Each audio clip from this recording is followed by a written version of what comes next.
October 12, 2021 meeting of the Fairfield Town Plan and Zoning Commission. The first item on our agenda is Bills and Communications, the meeting minutes from September 28, 2021. Could I have a motion on that? Move to approve. Okay, thank you. Motion to approve by Commissioner Francis. Second by Commissioner Noonan. Thank you. Commissioner Francis, did you see anything there? Your eagle eye? I reviewed it myself and I didn't see anything there. No, I did not. Okay, excellent. Commissioner Noonan, anything? No, very good. Any other commissioners have any questions or comments on the minutes from last time? I won't be voting.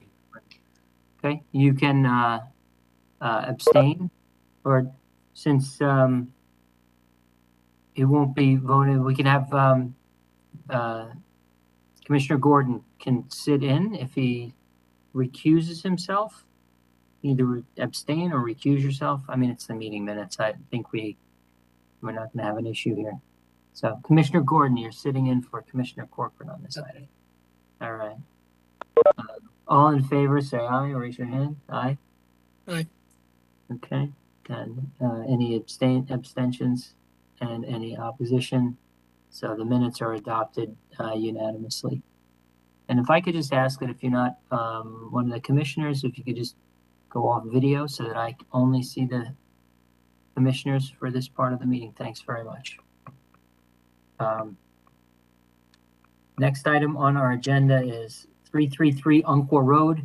The request of 333 Umpqua Road LLC for 100% release of a $171,415 bond pertaining to special permit improvements in the design residential district. Mr. Chairman, Jim Went for the record. This project is a 90-unit rental apartment building now called the Anchorage. This was approved by the Commission in April 10th of 2018. A large majority of that bonded improvements were drainage and some landscaping. You do have a report in your packet from the engineering department recommending 100% release. And in addition to that, we have some emails from the abutting condominium associations that abut this project, Mosswood and Audubon Village, both attesting to the fact that they are satisfied and happy with the results of the project. So in large measure, due to the engineering department recommendation, we concur and recommend its 100% release. Excellent. Thank you. Can I have a motion on this? Move to approve. Thank you. Motion to approve by Commissioner Francis, second by Commissioner Brayman. Thank you, guys. Commissioner Francis? I would have no issue with it as the town engineer has approved the drainage on the site, which was the main issue. Okay. Commissioner Brayman, anything to add? Agree with Commissioner Francis. Also appreciate the concurrence of the neighboring properties. Yeah. I frankly, given the size and scope of this and the adjoining property owners, to see the emails in the record expressing, in one case, gratitude and talking about how some of the features look amazing and that the landscaping seems to be thriving, cooperation with some lighting, you know, so really, really happy to see all that. So I definitely concur. It's a very attractive project. Good. Anyone else? Any questions or comments? Okay. All those in favor say aye or raise your hand. Aye. Any opposed? Any abstention? So the bond is released 100% unanimously. Next item on our agenda is 2780 Reading Road, a request of Attorney John Fallon for 90-day extension for filing the final subdivision map. Okay, Mr. Chairman, again, Jim Went for the record. It was a two-lot subdivision at 2780 Reading Road with one existing house and one additional home lot. It was approved on August the 10th. This is the first of two possible 90-day extensions to get that final subdivision map recorded. And it is as of right, correct? Yes, sir. Yeah, very good. Can I have a motion, please? Motion to approve, Commissioner Noonan. Thank you. Second, Thank you. Second by Commissioner Francis. This is an as-of-right extension, so there really isn't anything that, any issues, right? Anybody have any questions or comments? Okay. All in favor, say aye or raise your hand. Aye. Aye. Good. Any opposed? Any abstentions? Okay. The extension is granted unanimously. Next item is old business, 801 Post Road, special permit application of Samuel Gardner, architect, pertaining to additions and alterations to establish a restaurant use in the design commercial district. Okay, Mr. Chairman, again, Jim Went. This subject parcel is on the southeasterly corner of the intersection of the Post Road and South Benson Road, as you know, and for many years it's the site of a gas station and repair shop.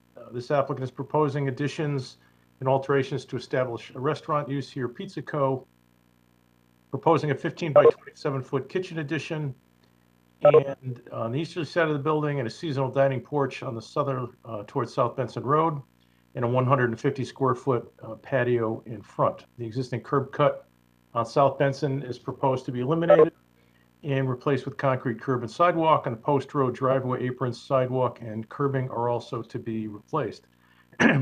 As was discussed previously in February, the Zoning Board of Appeals granted variances for the reduction in the setback for the proposed additions. Additionally, a variance was granted to reduce the parking spaces required from 20 spaces to 10. A previous plan was presented to the commission in May and was ultimately withdrawn. The present plan was revised in the parking layout for better maneuverability, and they reduced the patron area such that the total number of parking spaces required is reduced from 20 spaces under the previous proposal to 14. That is based on a patron area from the first application that was approved by the Zoning Board of Appeals of 768 square feet to the presently proposed patron area of 540 square feet.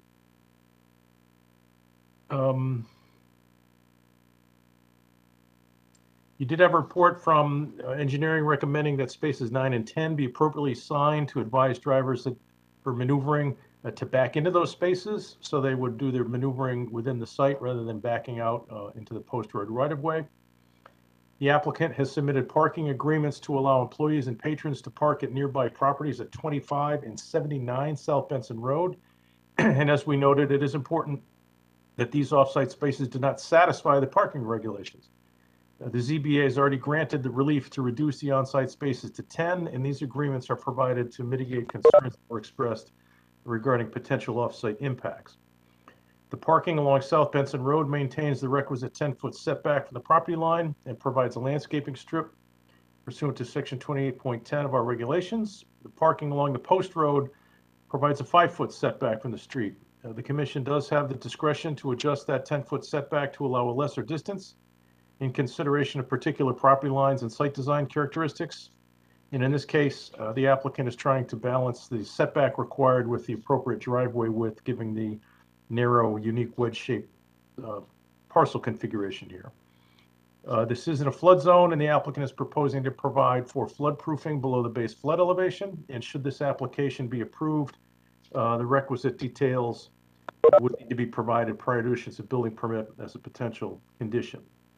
The considerations for special permit are found in section 25.7.7 and should be familiar to you, and they are as the development shown on the site and architectural plans of such character as to harmonize with the neighborhood, accomplish a transition between areas of unlike character or uses, and to protect property values in the neighborhood, and to preserve and enhance the appearance and beauty of the community and avoid undue traffic congestion.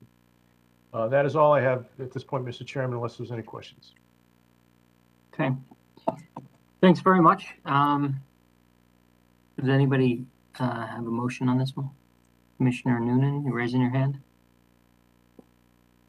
Yes, doing that as well. I moved to approve, similar motion as I made last time, move to approve with employing our discretion not to reduce the setback along the post road, which I understand would require them to return to us with a revised site plan, as that will affect their parking. If I didn't say that correctly, Mr. Wen, please help me out. No, I think that was clear. Okay. Yeah. Commissioner Brayman?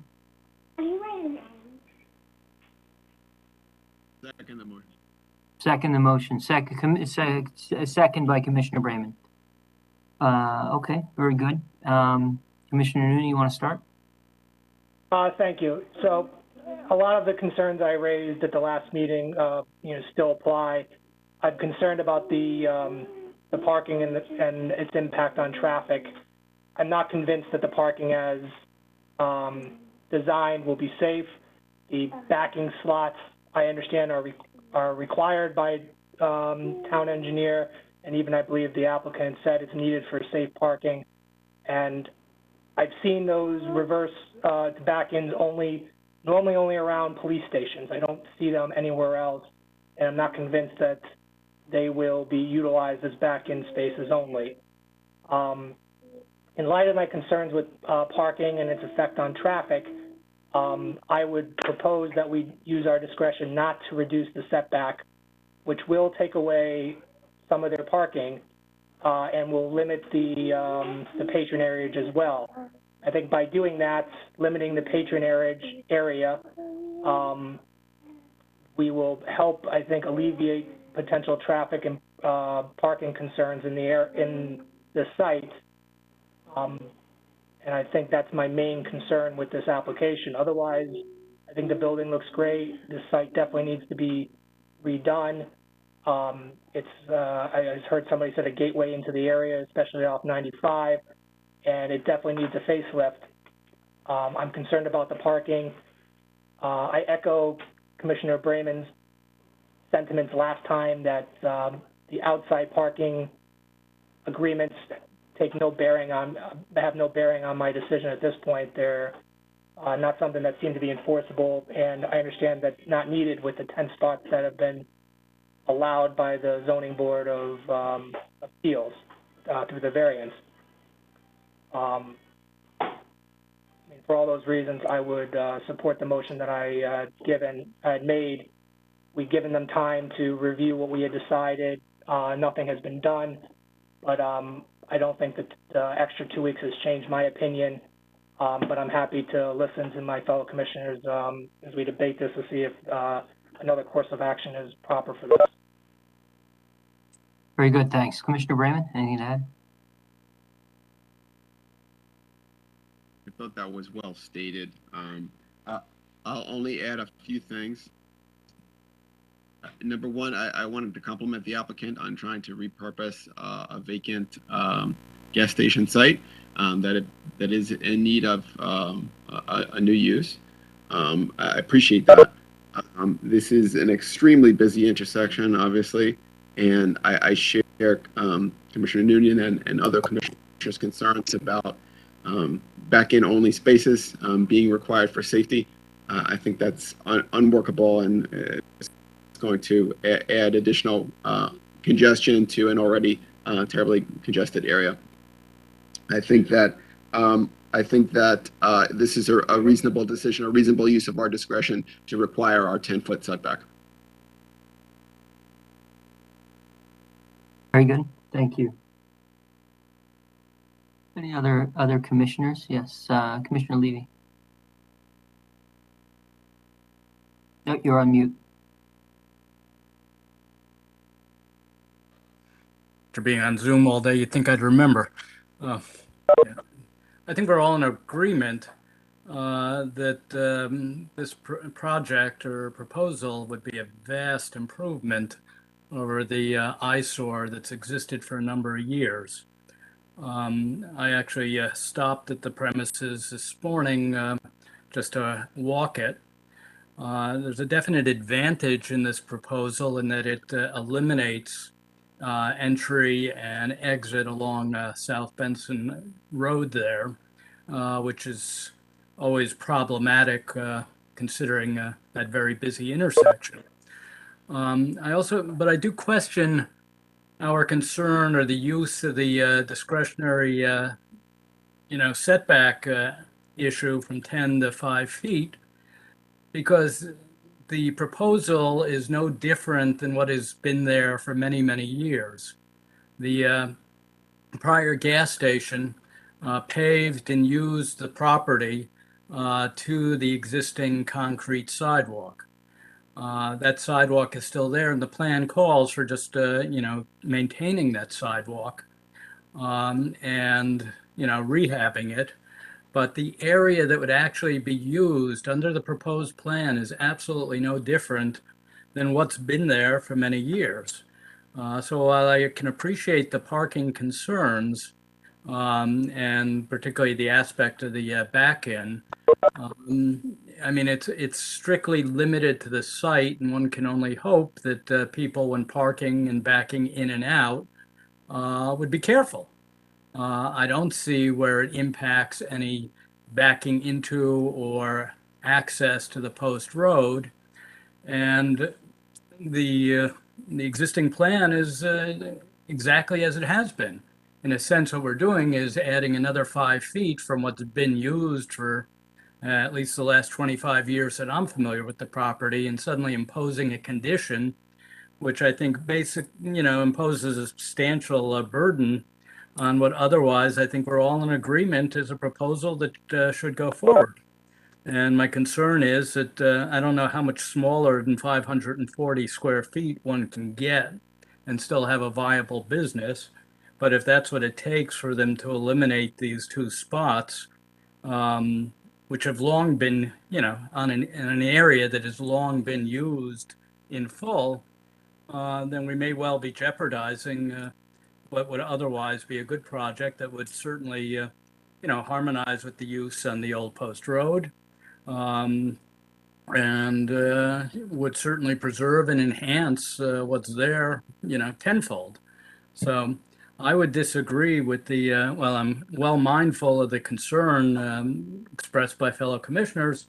I would disagree with limiting the setback from, or not exercising discretion to, allow a 5-foot setback than 10, for the very reason that the 5 foot is what's been there and has been there for at least 25 years that I'm familiar with the site. So I would eliminate that condition. Let me just throw a couple things out for discussion in light of your comments. So the first is that I don't believe that the prior use striped parking spaces in the same way that this is proposed to stripe. It wasn't a restaurant. It was a gas station where folks would drive through, pump your gas, and leave. There weren't cars coming into park to, have people get out and go visit the restaurant and pick up their food and then leave.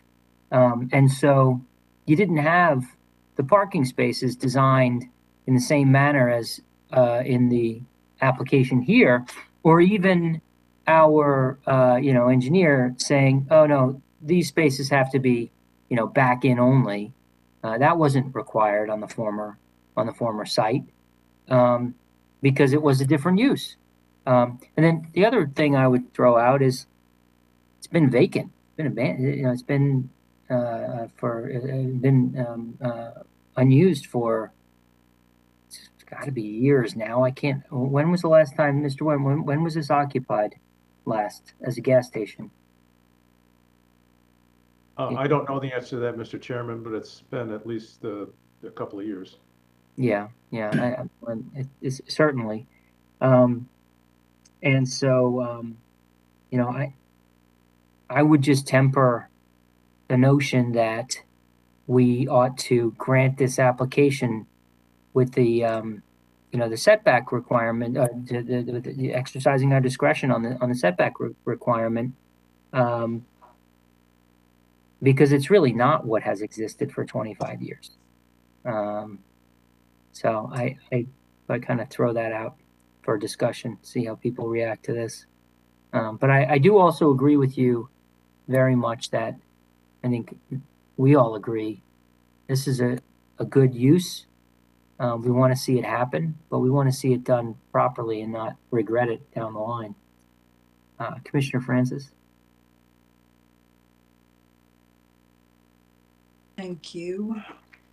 I would suggest that this is a much heavier use than a gas station repair shop ever was, and that it had 2 entrances at the time. This will only have 1. So they'll all be coming in from the post road. This is much longer term parking. It's not going to be 3 minutes to get gas and out.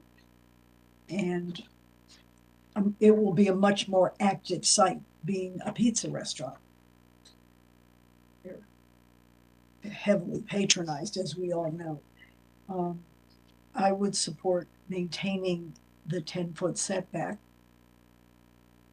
required by our regulations, mainly because of the parking and the heavier use than previous. Thank you. Yep. Thank you for your comments. Anyone else?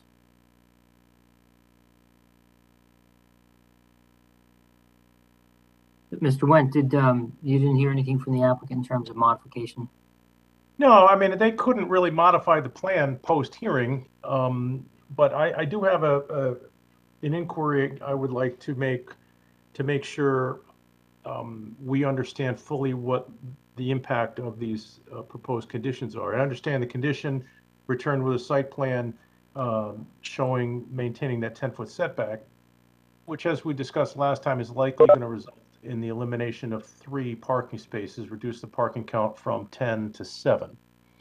Now, the Zoning Board of Appeals variance granted relief to reduce the parking from 20 spaces to 10, again, based on a larger patron floor area requiring 20 spaces. The current patron floor area requires 14 spaces, so you could make an argument, and I don't know that this is what you're doing. I just want to make sure I get it for impact, that the original variance to reduce from 20 to 10 was a 50% reduction in parking. It was a 10 parking space variance and represented a 50% reduction.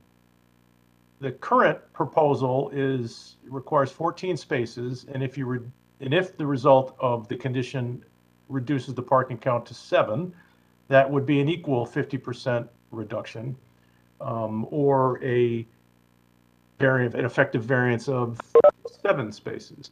So, but what I thought I heard Commissioner Noonan state was that the combination of the setback and further reducing the patron area would help alleviate the traffic congestion. So my understanding of that is that the current patron floor area 540, the Zoning Board of Appeals approved variance to 10 parking spaces. 10 parking spaces would be a maximum of 440 patron floor area, so it would be a reduction of 140 square feet of patron space with the loss of 3 spaces, unless you have thoughts on the theory that reducing the parking from 14 to 7 is the same percentage that the ZBA originally granted, if that made any sense to anybody. Yeah. Well, I think that what I think we need to agree with, if that is to make sense, is that the original application to the ZBA was for a larger patron floor area than we're seeing in this application. Correct? Correct. The original patron floor area on that plan was 768 feet, which requires 20 spaces.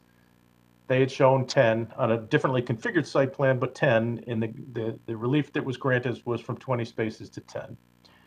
This plan at 540 square feet of patron area requires a total parking area of 14 spaces, again, showing 10, subject to obviously further reduction. If this motion carries, would likely reduce that parking count to 7. Okay, very good. Well, I think that might be right. Commissioner Levy? Sure. Consistent with what Mr. Wendt just expressed very well, I mean, my concern is we're using the setback, which normally would be for purposes of maintaining, visual harmony with the neighborhood, perhaps to maintain sight lines for ingress and egress. We're using that instrument instead to control parking. And I think that's, I don't want to say disingenuous, but I think we're misapplying the purpose of the setback to accomplish another end. I think more appropriate would be to simply follow Mr. Wendt's reasoning, which is that if we maintain the spirit of the ZBA approval or waiver and simply treat it as a pro rata reduction of 50% of the parking, we could allow for the 10-foot setback, which would get, again, basically keep it within the existing sidewalk. So I don't see any problem in terms of the harmony with the neighborhood or any sightline problems. And, just be realistic about it. Make it that you need to have 8 spaces, which is more than the pro rata amount allowed by ZBA. Yeah, I don't think the spaces, if you do the 10-foot setbacks, and you keep the building in the same footprint at the same size, the configuration only allows for 7 parking spaces. I mean, that's just it's not. I don't see that as a difficult calculation. I do though think that there is merit to the the reduction on a comparative basis, a 50% reduction. And if all they need is 7 for the current configuration, then perhaps we think 7 is sufficient, particularly given, that then meets our regulations. We do have some park share arrangements. I will say that I do agree with your various reasons for setbacks, but I think there are other reasons as well, including safety. It's a separation. Cars coming by, the pedestrians using the sidewalk, cars entering and exiting the lot to 10 feet. They've got an extra 10 feet to navigate where they're going. So I don't think it's just, harmony with the neighborhood and the like. Commissioner Noonan? Thank you. Yeah, just to piggyback quickly off of that point, then a few others. I do believe that we are using the setback properly in this respect. It may not be one that the use or the outcome that we're using it for may not be what we generally use it for, but it's an obvious, here we're using it and it's affecting parking. It would be the same case for any other commercial site with setbacks. If you make them larger, you lose some parking spaces. You make them, you decrease it, you gain parking spaces. It's just, maybe not something we often think about, but it's a natural and, maybe not natural, wrong word, but a logical and reasonable outcome. I'm not too concerned about using our discretion in this way to affect parking. I will say with the variance, I remember this being brought up earlier, there was a discussion about this. I would be uncomfortable using the pro rata idea expressed by Mr. Wendt. The variance was not based on a percentage. It was total amounts. We need 20, but we asking for 10. Okay, we're giving you a variance for 10.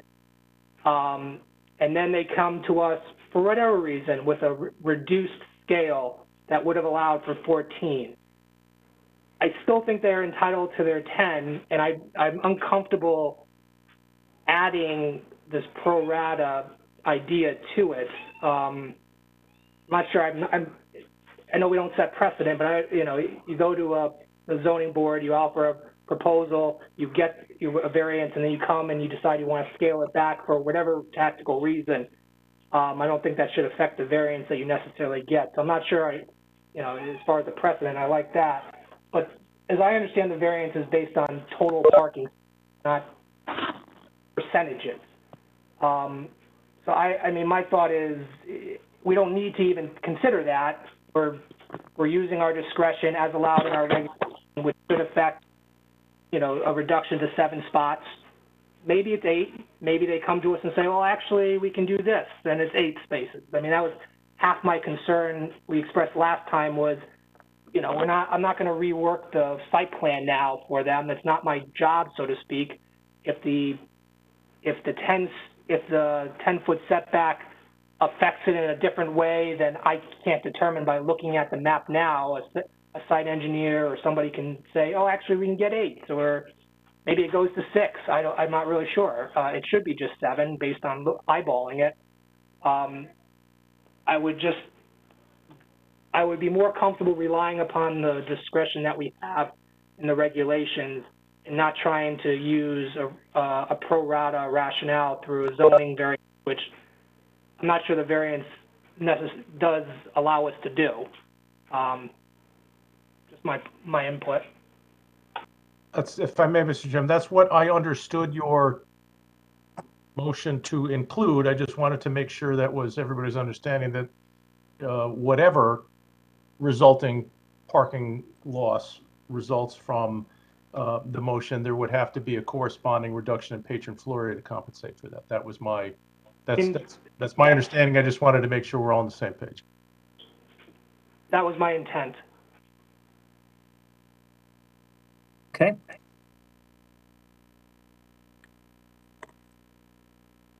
Other commissioners? Commissioner Brayman? I'm somewhat persuaded by the rationale that the variance, either in spirit, could be interpreted to require only 7 spaces if 14 were required by the regulations, or perhaps is ambiguous and requires clarification in that regard. So I might be inclined, you know, with a friendly, well, I might be inclined to second an amended motion that would allow the applicant to, that would approve the special permit, not use our discretion to allow a 5-foot setback as opposed to a 10-foot setback, but allow the applicant to resubmit a site plan that conforms to the 10-foot setback and parking requirements per regulations along with any applicable variances. That would enable the applicant to try to satisfy our regulations however they believe they can satisfy our regulations. No, it's a fair point. You know, if you do the math, 768 at 10 is 76.8 feet per space, and at 540 with 7 is 77 feet, right? I mean, so yeah, you can get there different ways, but it's actually a little bit more, 77 feet exactly per space. I mean, I have to say, Commissioner Brayman, it's an interesting point you raised to put it, as much as we're putting it back in the applicant's court to come back to us with a site plan that complies with the setback and the park, et cetera, and then the variance, if they believe and they have authority for the proposition that the variance, you know, is flexible in that way, right? It applies, you know, on a relative basis, as Mr. Wentes suggested. Then you know, let them prove that up.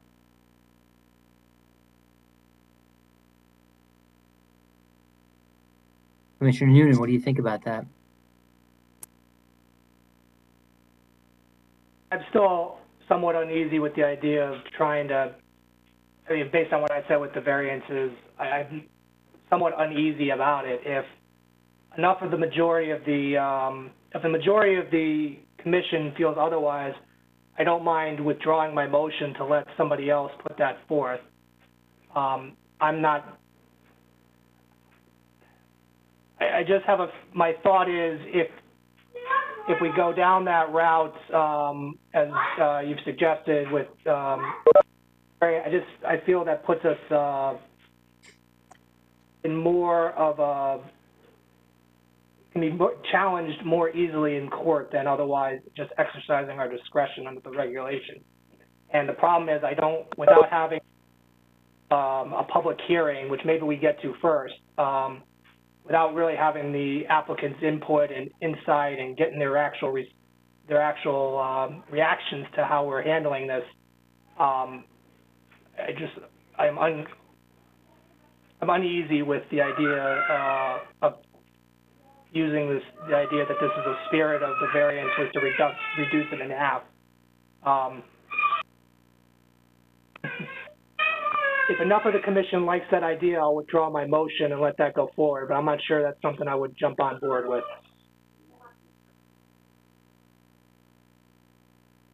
Okay.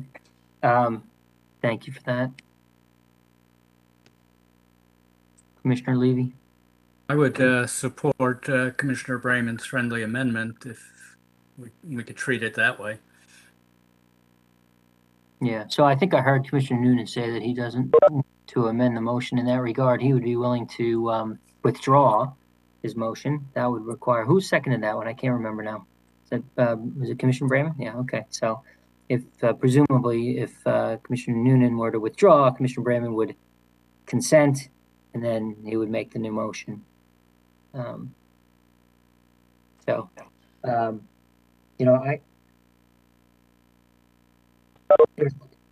there should be an answer. I mean, you know, Mr. Wendt, do we not know which applies, which standard applies to variance? Well, again, I may be overcomplicating this, but they granted a relief for 10 spaces. 20 were required, waived 10 for result of based on a parking supply of 10. Yeah. So they got a 10 space variance. If you were on this, as long as the demand for parking based on the patron floor area doesn't exceed in their parking supply doesn't exceed a delta of 10, I think they're in compliance with the variance. No, say that again.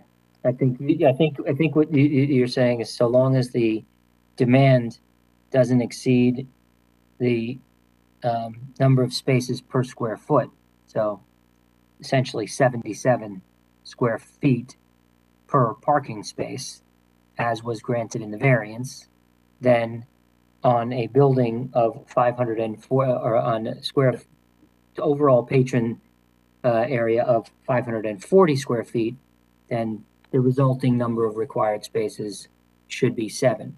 So put another way, Right. If the ZBA was comfortable that 1 space per 77 square feet was appropriate, then it was as appropriate for a 768 square foot patron's floor area than it would be for 540 square feet.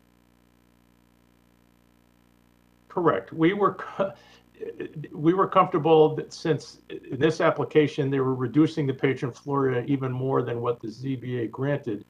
The complicating factor here is we're going to take some parking spaces away, so there's less parking spaces on the plan than the ZBA approved, but the ratio remains the same.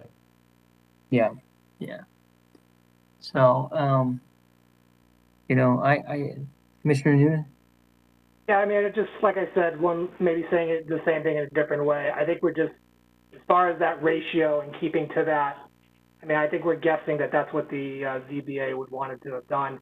If they put forth something that was required 20 parking spaces and asked for 12, you know, or 8, I mean, you just don't know what the ZBA would have done in that respect. Probably granted it, and then all of a sudden now is it 40% or 60% we're using now?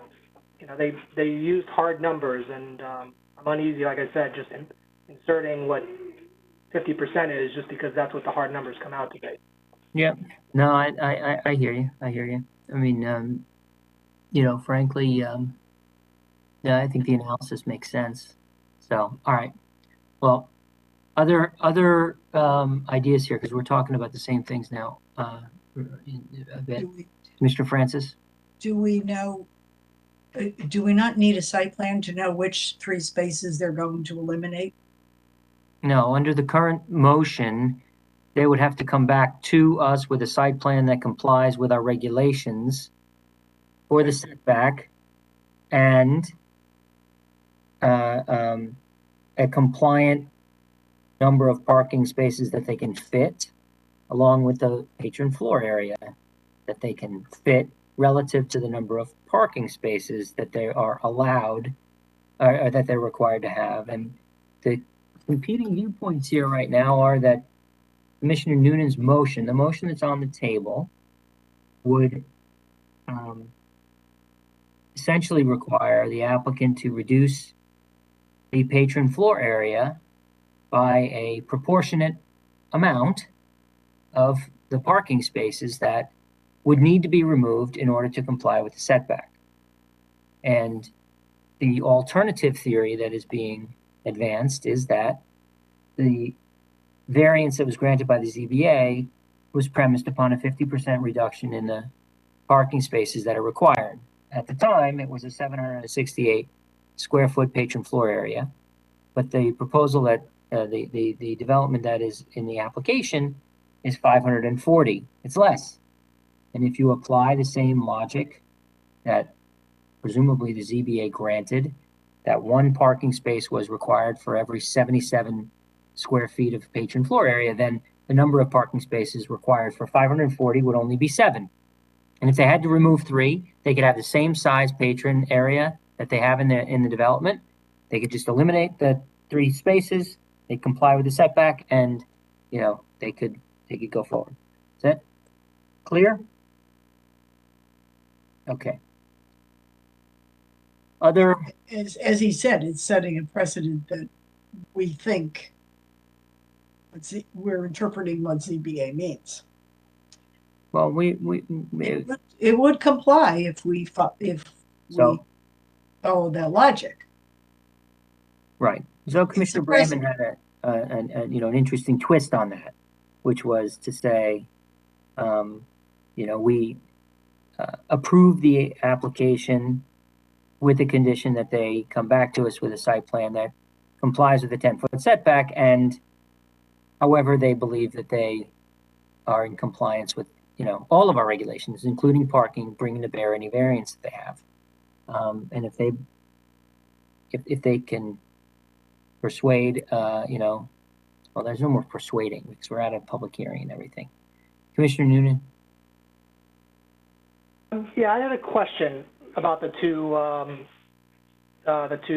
theories. I want to understand the effect of the second, because maybe I'm missing it. Under the first, at least the motion I put forth, would require them to come back with a site plan that would reduce the patron floor area.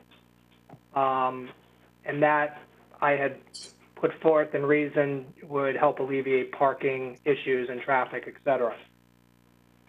Is in the second proposal the floor area being reduced, or is it staying the same? Same floor area, because it's actually a smaller patron floor area than was before the ZBA. And for whatever reason, the applicant came in here with a smaller footprint because, well, not for whatever reason, a smaller footprint, smaller patron floor area with the 10 parking spaces, and said, we got a variance for 10 parking spaces. But it's smaller. So if you break down the variance that was granted on a per square foot basis, the ZBA granted a 50% reduction. So instead of 1 space for every 150 square feet, right? So if you apply that to the building that's there now, they only need 7. We could comply with the setback, eliminate 3 spaces, have 7 spaces, keep the same 540 square foot. But and that's what I understood it to be. And now this is, the whole point of at least the motion that I put forth was reduce the patron area, which should have, should have a decrease in traffic and should reduce parking issues and traffic. If you follow the second theory, you keep the floor area the same, but now you've reduced the parking, you're making it worse than it is now. Yeah, no, I understand the logic. I understand your logic. Okay. Because the reduction in the patron floor area, to your point, should reduce the amount of traffic and therefore the demand for parking in the parking lot. Especially the dine-in, it'll reduce dine-in. I mean, I suspect they say they're big on delivery, and I think that's what I've been hearing from Stratford as well. I think they said 50 or 75% was pickup stuff. And so the patron area would affect dine-in, which is the longer-term parking. Yep. So, I mean, that's why, and now to me at least now, the second, it doesn't sound too appealing because if we're going to keep the patron area the same, I might as well keep the 10 parking spots to at least give them the extra parking as opposed to reducing it to 7. I mean, notwithstanding what we talked about with the back-in spots, but at least, with the first motion, if you're going to take away the parking from them, I think you got to at least take away the patron area. If you're going to keep the patron area the same, but then reduce the parking, I think you got the worst of both worlds. Mm-hmm. No, and that's your points are well taken, which is why I think I lean towards your motion, which is that in order to comply with the setback, they need to eliminate a couple more spots, and they ought to reduce the patron floor area to reduce the demand on the lot. And if I understand their business model as they provided, and what I understand to be in Stratford to be mostly, or the majority to be pickup, I don't think that the reduction will affect that patron area or parking. So, I mean, pickup, you got cars coming and going and such. So, yeah. Well, that will ultimately be their decision to make as to what the impacts of the decision are and whether they're going to move forward with it or not. yeah. No, I hear you.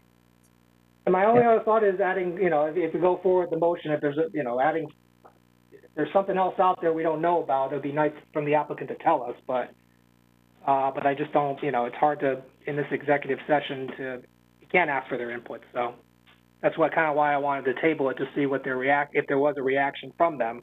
But no reaction that I know of. So as I said, I'm comfortable moving forward with my motion. And yep. Very good. Commissioner Levy. Perhaps Mr. Wendt can help me. I was just looking at the plans again, and it shows the existing sidewalk, and then there's even a concrete or some sort of planter barrier in addition to that, which they would be adding, which would be further from the post road. I'm not able to tell from the plan exactly where the 5 and 10 foot would hit. Are you able to sort of look at that and tell me where that 5 foot discretionary issue, where it puts them relative to the sidewalk and the planter? Yeah, the planter edge that's on the inward side towards the building is the 5 foot line. They'd have to go 5 feet further in. So obviously it would take out those 2 parallel spaces, and I don't forget the space number, but the space farthest to the right, which I believe is space number 10. It would take out 1, 2, and 10. Right. Mm-hmm. Now, if they eliminated 1 and 2, and this is why, to I think Commissioner Noonan's point, we're not reorienting the whole site plan. If they took out 1 and 2, they likely could parallel park 3, 4, 5, 6, 7. They probably could get another spot there, okay? Because now they don't have to angle, with regard to circulation in the lot. And we don't know whether those hash marks on the right adjacent to the 8th spot could also be moved, so that you might be able to get basically move 10, 9, 8, 2 feet into the hash marks to preserve the 3 spaces on that side of the lot. So if you could get one more over adjacent to 3, 4, 5, 6, right? So you get 1, 2, 3, 4, 5, 6, 7, 8, 9. I mean, I could see how they could get 9 spaces on here.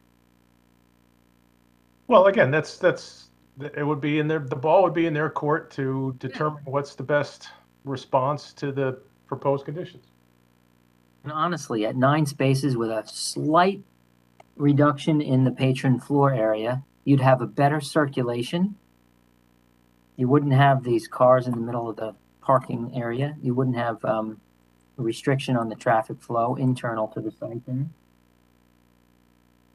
Be able to see the building from a close photo. So,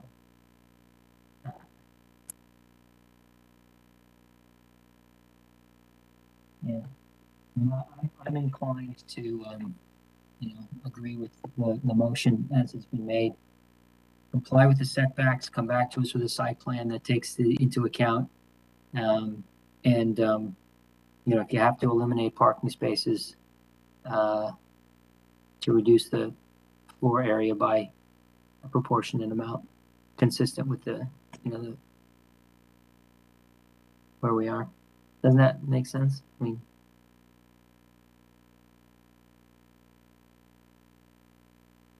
Commissioner Brayman. As long as we're comfortable with the notion that the variance would allow 9 spaces or 8, with more reduction with a smaller footprint, which I think is. Yeah. So. I think that's a fair reading of it. Yeah. I frankly, I would rely on Mr. Nguyen for that. And I think that works. But Commissioner Levy? Just a question for Mr. Wendt. If we insist on the 10-foot setback, I assume that there would be they would not be able to build the concrete planter. In which case, if they chose to eliminate that, it would simply be they couldn't have parking spots there, but people would park there anywhere, and they'd park right up to the sidewalk. I mean, is that likely what's going to happen? I don't know that I agree with that. I think that if you're increasing the setback, it would have opportunity to make that planter wider, and I don't know that you'd want to make that any narrower than it's proposed. Or if it was eliminated completely, it would not be in the setback, and you'd simply have the existing area where people would be. The intent of the setback is to provide, a landscaping area. So I think that the revised plan that they would have to come back with, in my view, I don't want to speak for the commission certainly, but I wouldn't expect that they would be eliminating that planter as a result of the condition. In fact, would advocate that they expand it to make it look nicer. We'd have to do something to enforce the setback. I mean, curb cut, landscaping, planters. I mean, I just can't imagine it's just we're going to keep it completely paved, and we'll do a line, and you can park there if because we're going to allow it. I would think it would have to be, as Mr. Wendt said, landscaped or somehow enforced and protected. Wouldn't Commissioner Levy? I mean, they could comply with the setback by building nothing there.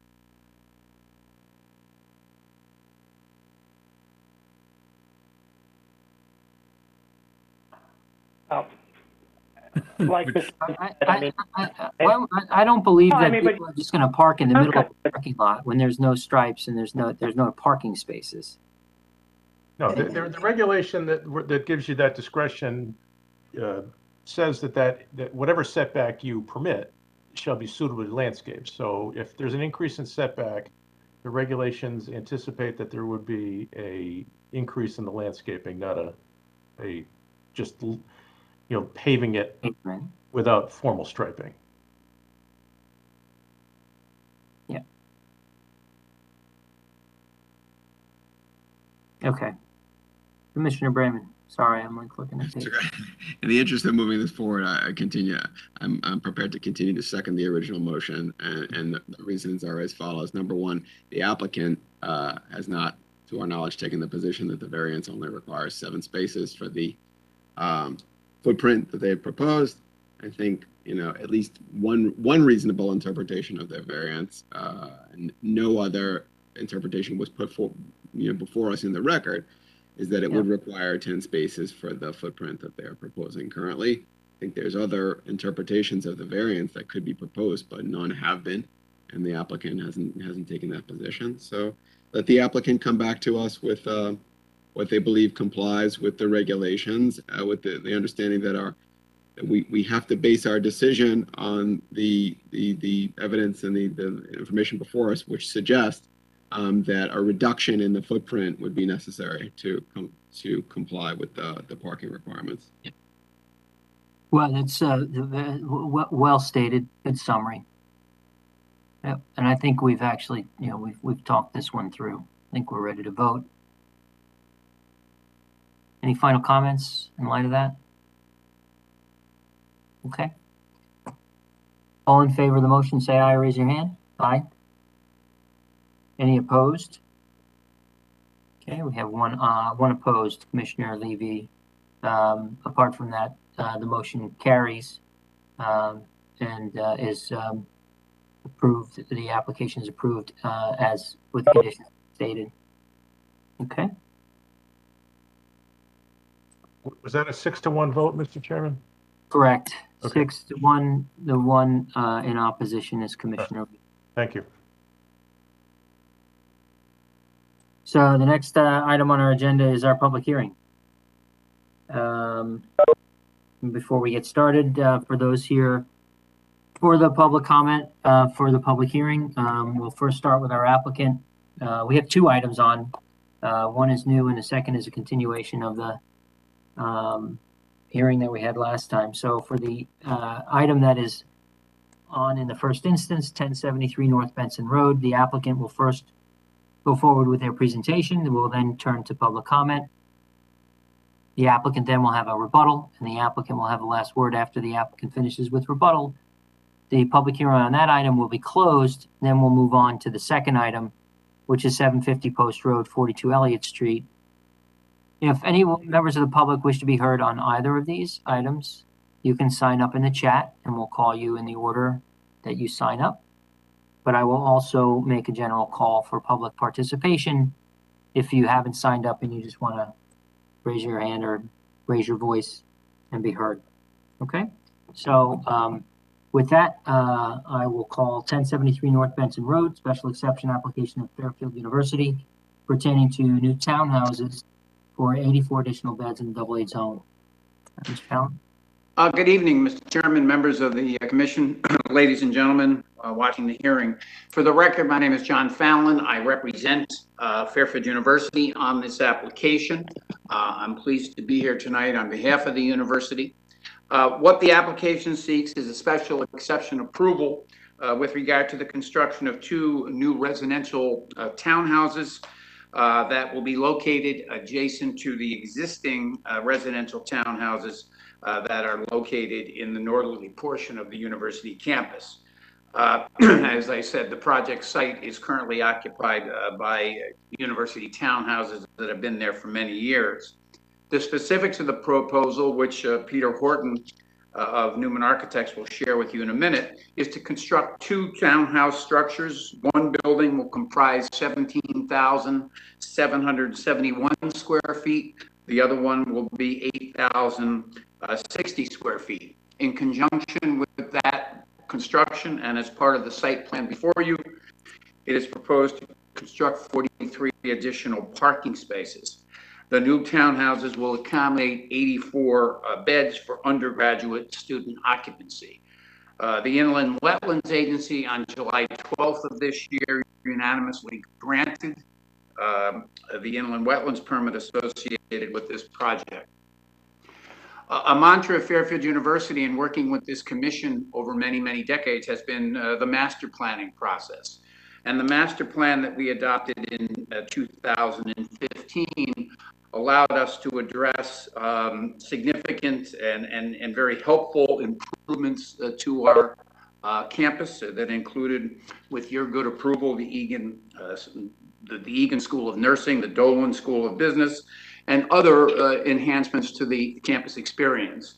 Our recent master plan, of which this application is a part, it continues that. It basically refreshes the existing master plan with the goal of continuing to enhance the on-campus student experience.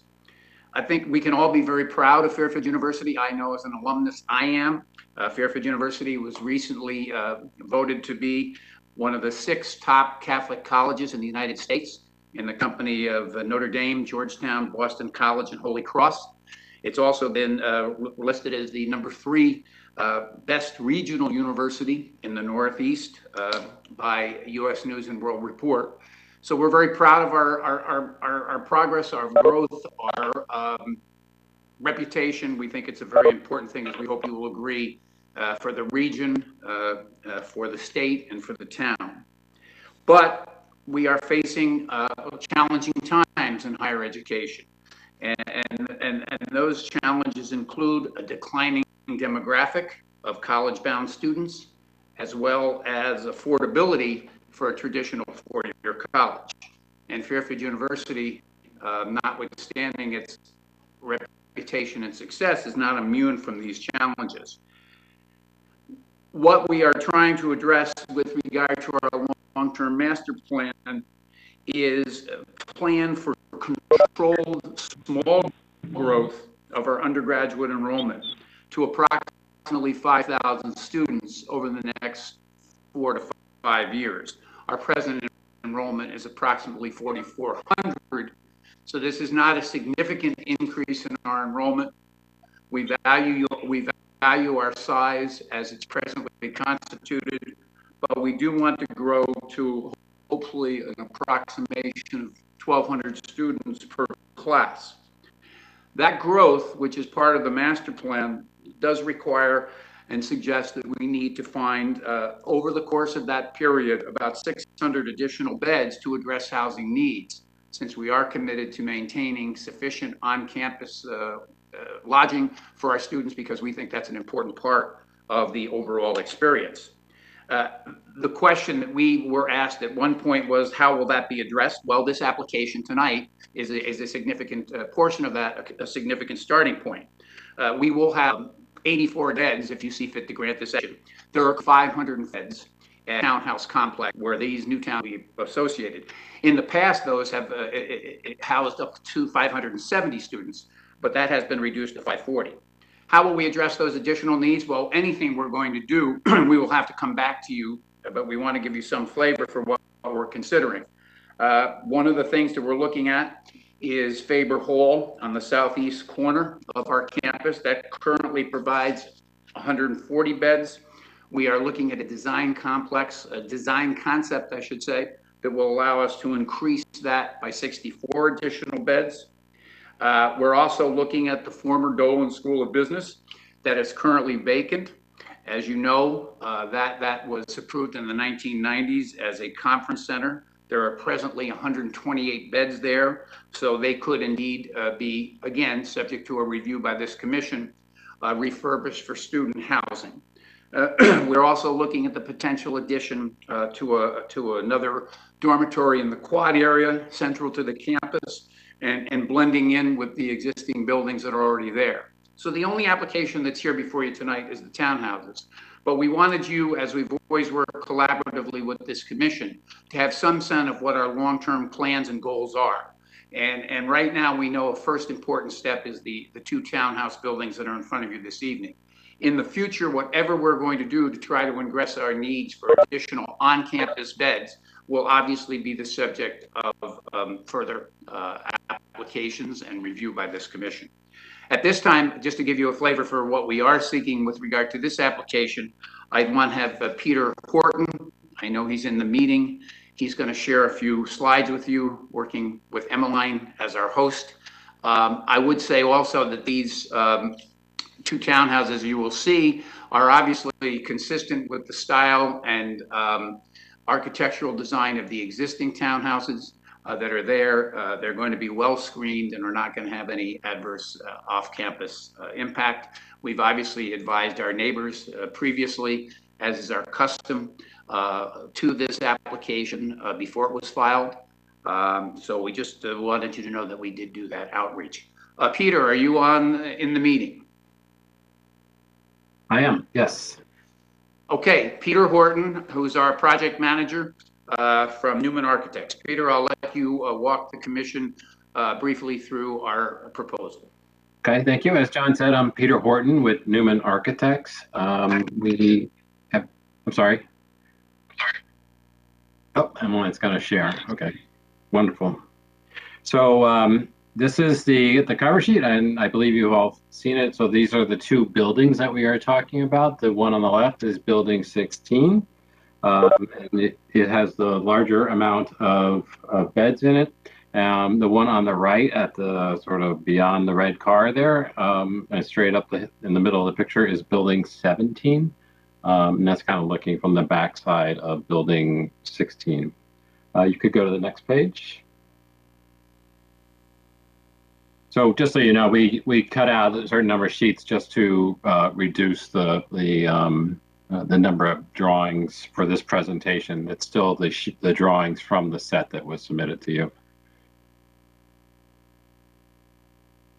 So this is the building, or this is the site, and as you can see, they are in the northeast corner of the Fairfield campus. It does require some realignment. Just for orientation, as you know, Fairfield North is to the left of the sheet.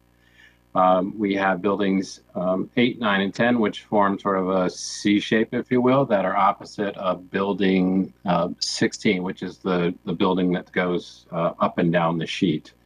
Building 17 is the one at the top of the sheet, and it orients itself sort of north-south, where building 16 orients itself east-west. It does require some realignment of the roadway, which allowed us to put building 17 in just below, I believe it's building 7, between 7 and 8. So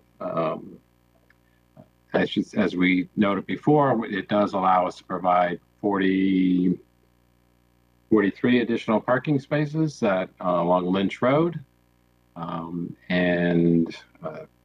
The building 17 which is the upper one, is a 2-story building. Building 16, the one that goes up and down the sheet, is a 3-story building. There is a laundry room and some storage below the lowest portion of at the bottom of the building, if you will, there. So next sheet.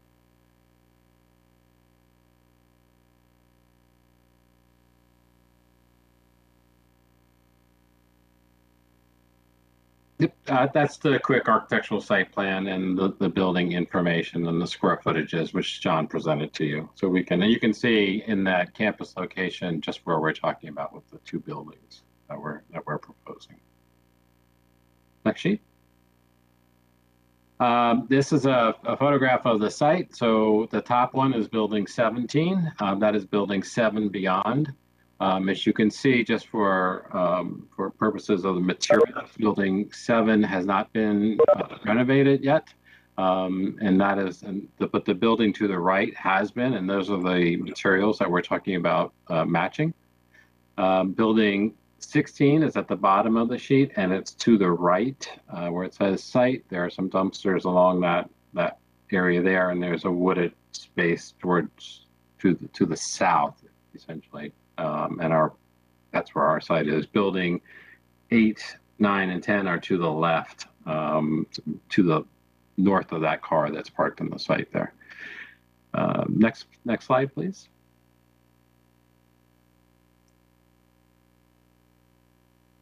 This is building 16. This is the 3-story building. It consists of 10 units and has 58 beds, I believe it is. Yes, 58 beds. Note also that there is a laundry space at the lower level of on the bottom of the sheet, if you will, and that has a laundry facility and some storage space for campus use for for university use, not for the students. Next page. It's building 17, and as you can see, it's a 2-story building, and there are kitchens at the lower level. There's a kitchen on, and then beds surrounding each one. Also note that the bathrooms are designed for individual, with showers individual use, and the toilet room for individual use with additional labs out in the hallway. Pretty basic. Next page, please. Apologize, my dogs are.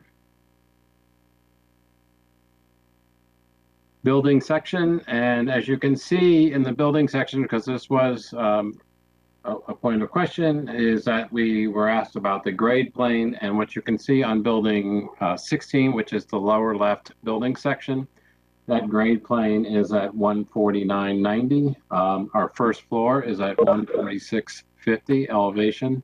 A little hard to scroll in there, and then the basement level is at 137.50. So that basement level is entirely below the grade plane. The attic space is, or that space between the bottom of the ridgeline and the top of the truss, or the top of the bottom chord of the truss, is less than 7 feet. Next page. This drawing was presented as to give you some sense of scale and some sense of sightline. And as you can see, based on the existing buildings, we really are not exceeding any of the heights that the existing buildings have, even though by taking advantage of the slope for building 16, we're still able to maintain the heights relative to everything else around it. And you can see relative to where the Maylands residence is, there are wooded lots or wooded space in between, and so that view is there. You can see that. Next page.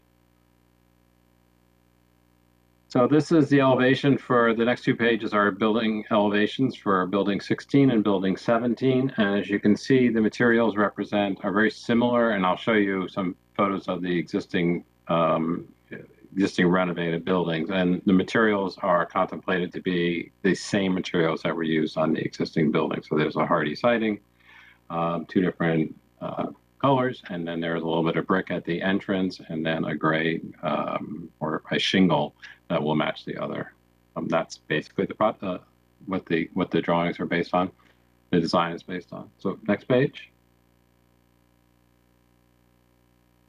Similarly, this is building 17. As you can see, 2-story building, very similar materials to the existing renovated buildings. Next page. Just a couple or 4 quick aerials just to give you a sense of the scale and how the buildings sit into the site. Upper left-hand corner is looking from the back of building 9. And you can see our proposed building is to the center, and to the right is building 16, and to the left on the edge of the photograph to the top is building 17. At the top is a similar view which you saw on the first page, which is a view of building 17 from building 16. The bottom left is if you were standing at the current building 9 and looking across that little bit of grass space, and that's our building 16. And then again, an aerial view looking at our site from above the stadiums, and the building just above that gray mass, which I believe is the batting cage, is our building 16. Building 17 is sort of in the distance there. Next page. So these are the existing materials, and this is what we're working with. As you can see, there are AZEC type panels. There are a hardy type shingle siding. There is a hardy type lap siding, and there is some thin brick, which is what we would be using. That would be similar in color and tone. And the doors are contemplated to be the same type of doors. Windows are similar in that they are sliders similar to these with the mullions as well. Railing's the same, and that's what we have. And that's all I have. Very good. Thank you very much. Sure. Does anyone have any questions at this point? Thank you. Any questions of Mr. Horton before I briefly summarize? I don't see any. Okay. All right, so we appreciate your, Sorry, Attorney Fallon. Commissioner Francis. Are the windows on the existing townhouses sliders also? Yes, they are.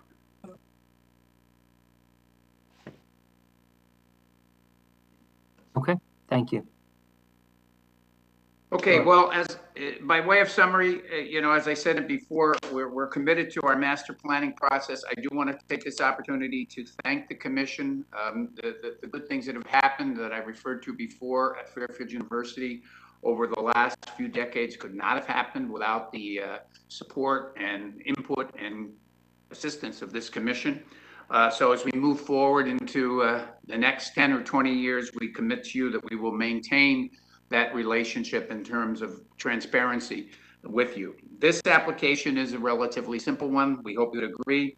We seek the approval of 800 additional student beds so that we are acting consistently with our long-term plan to accommodate a modest growth in undergraduate enrollment that we feel will enhance the student experience and affirmatively address the challenges that confront all colleges based upon, as I said, future demographics and the need to ensure affordability of college experiences for all of our students, while at the same time we're acting to maintain our commitment to and recognition for excellence in both our academics and our facilities. And as I said, you and your colleagues have played an important part in that success story, and we hope and expect that will continue, and we appreciate your attention to this application, and be pleased to answer any other questions that you might have.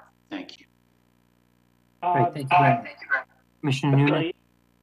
Yeah, I guess this is more for a question for staff. I just see in the comment a question and answer.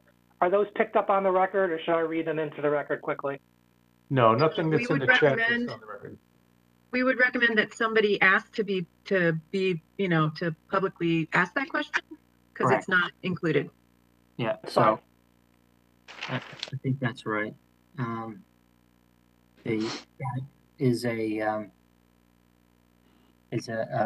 mechanism of the WebEx that is not a normal part of our public hearing.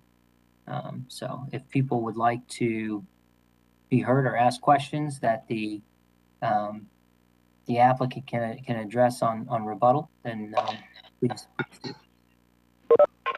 Commissioner Noonan, you're welcome to ask questions of the applicant at this point if you like. Yeah, why not? I'll just skip it. Is there with this new development, will there be a change in the traffic flow? Would there be one-way streets or things like that? No, we don't.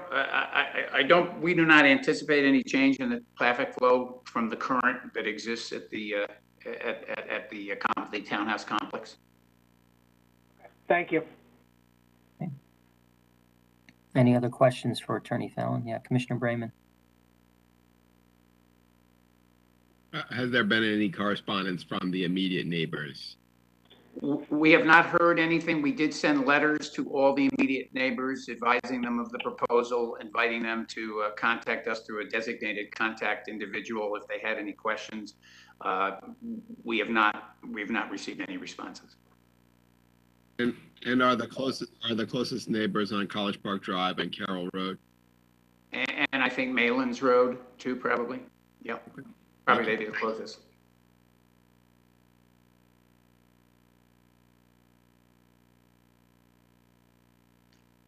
Okay. Any other questions? All right, seeing none. Thank you, Attorney Fallon. Thank you. We'll now go to the public comment portion of this public hearing. Ms. Harrigan, do we have anyone signed up in the chat to be heard? I don't have anyone signed up in the chat. I don't know if that person who had a question wants to address the board at this time. I'm not really sure. Okay. Why don't I just, if no one is signed up in there, let me just make the announcement then and see if anyone any members of the public wish to be heard on this item, this is the opportunity for public comment. If we don't have any public comment at all, then the applicant usually closes. So if there's no public comment, that will be the end of the public hearing. Thank you very much for your attention and consideration. All right. Hearing no members of the public, then we'll close the public hearing on this item. Thank you very much, Attorney Fallon. Thank you very much, Mr. Chairman. Okay. The next item on our agenda is 750 Post Road, 42 Elliott Street. It's special coastal site plan application 750 Post Road Associates LLC, pertaining to the construction of a new restaurant in the design commercial district. This hearing is being continued from August 10 and September 28. When we last left off, we were in the public comment portion, and Attorney Green was at the podium representing, representing his clients, one of whom is the electrician across the street. I think we made it to the traffic report, the traffic expert that you wanted to call. So for other members of the public that are here, when Attorney Green is finished with his remarks and witnesses, then we will hear from any other members of the public that wish to be heard. When that is complete, we'll turn it back over to the applicant for rebuttal. When the applicant is finished with rebuttal, the public hearing will be closed on this item. We really want to get this finished tonight. We have a curfew at 10. That leaves us with 2 hours. Commissioner Levy, you're on mute. I believe you recused yourself from this item, correct? Exactly. Thank you. Very, very well. Commissioner Levy has recused himself. And with that, Attorney Green, please resume. Thank you, Mr. Chairman. Once again, for the record, Joel Green, of the law offices of Green and Gross. In view of the hour, I'm going to reconfigure my presentation a bit and plow forward with some nuts and bolts on this application. And I'll introduce our traffic consultant shortly, but may I have screen sharing, please?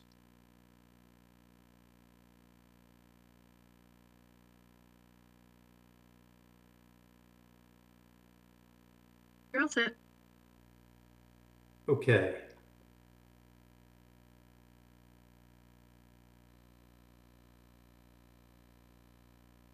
So I hope everyone can see my screen share. Yes, thank you. All right. So once again, Joel Green for the record. I'm going to briefly just go through some provisions in our zoning regulations that I think are really critical to your consideration, and that will demonstrate that this application, for a variety of reasons, really must be denied. The first concept is in section 1.2 of the regulations, which talks about the jurisdiction of this commission, and speaks to the fact that in Fairfield, no land, building, or other structure can be used, and no building or other structure constructed except in conformity with these regulations. So that sets the tone for our regulations as requiring full conformity. But to expand upon that, in section 2.4, our regulations in Fairfield provide that, and this is critical to this application, that uses that are not specifically permitted under our zoning regulations are declared to be prohibited. So the point of that is, unless these regulations specifically allow it, then the use is prohibited. Now, with the applicant, and I am going to move forward a little bit quickly because we have a lot of ground to cover, and I respect your time, and I respect the wishes of the commission to close this public hearing. So please stop me if I'm going too quickly, but this is the application of that has been submitted on this. And of note is that the applicant shows that the present use, the existing buildings are a restaurant, a garage, and a barber shop. And the proposed use, and this is critical because this is a change of category under the zoning regulations, is to restaurant drive-through. In the narrative, and I'll point to it, the property is located within the design commercial district, and I'm reading the 6th line here. And based upon the existing regulations, 750 Post seeks special permit approval from the commission for the principal use, and again, of a drive-through restaurant pursuant to section 12.2 and 12.4.16. Rolling ahead, here is 12.4.16. And this is the category for drive-through restaurants. And once again, it has this provision that you can have a drive-through restaurant provided that a stacking area having a shape of not less than 10 feet by 150 feet per window is provided. And I will get to that language momentarily. 12.2 of the regulations says that a special permit is required for any new construction, reconstruction, exterior alterations, or addition for a use permitted in 12. And in this case, in 12.4, which is this design commercial district. So we've established the change of use to a drive-through restaurant. We've established that a special permit is required. We've established that unless a use is specifically permitted under the regulations, then it is prohibited. And once again, 1.2, which says that we must follow the zoning regulations precisely. So we then get to the requirements for approval of a special permit, and this is section 25.7. And this says that the Town Plan and Zoning Commission, after a public hearing, shall approve an application for a special permit for the establishment of a special permit use if it finds that the proposed use and proposed buildings and structures conform to the standards applicable in the district in which it is to be located. And then it goes on to talk about special standards, but for purposes of my presentation, this application has to conform to the standards set forth in section 12.4 pertaining to design commercial districts.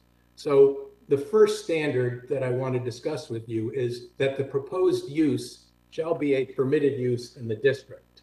And what I will suggest to you is that the use is not a permitted use in the district, because what has happened here is the applicant is not proposing, and I'll go back to 12.4 so that you can see it. The applicant is not proposing a drive-through restaurant with a stacking area having a shape of not less than 10 feet by 150 feet per window. Rather, what's happened here is the applicant has withdrawn and revised their drawings, and there is no drive-up window. And at just bear with me for one moment because I made a note of this. I went back and I watched the video.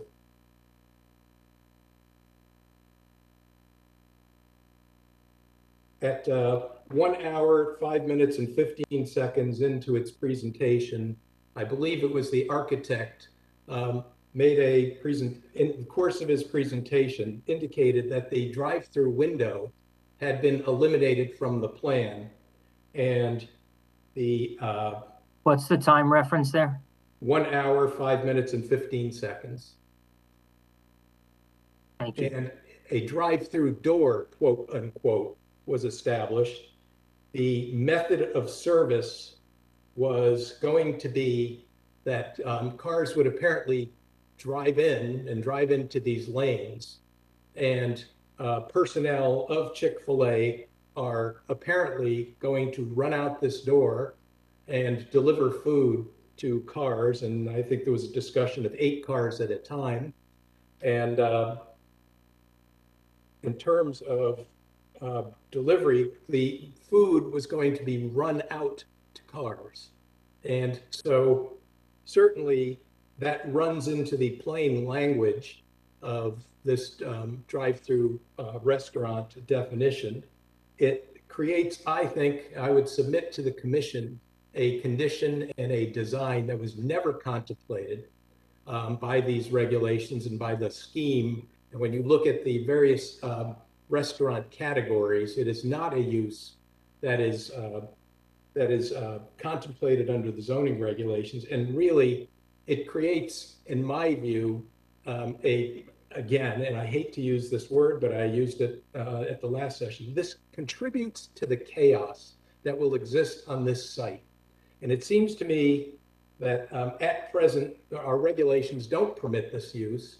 It may be that in the future, the commission may choose to adopt a regulation which sets forth safety standards, sets forth sort of requirements for maybe crosswalks, maybe stopping areas, maybe wider areas to accommodate safe pedestrian ingress and egress from the building into a lane of traffic, perhaps establishes parking areas for cars receiving food so that cars are not in a formally in a driving position with the hazard of servers running between cars with food into two separate lanes.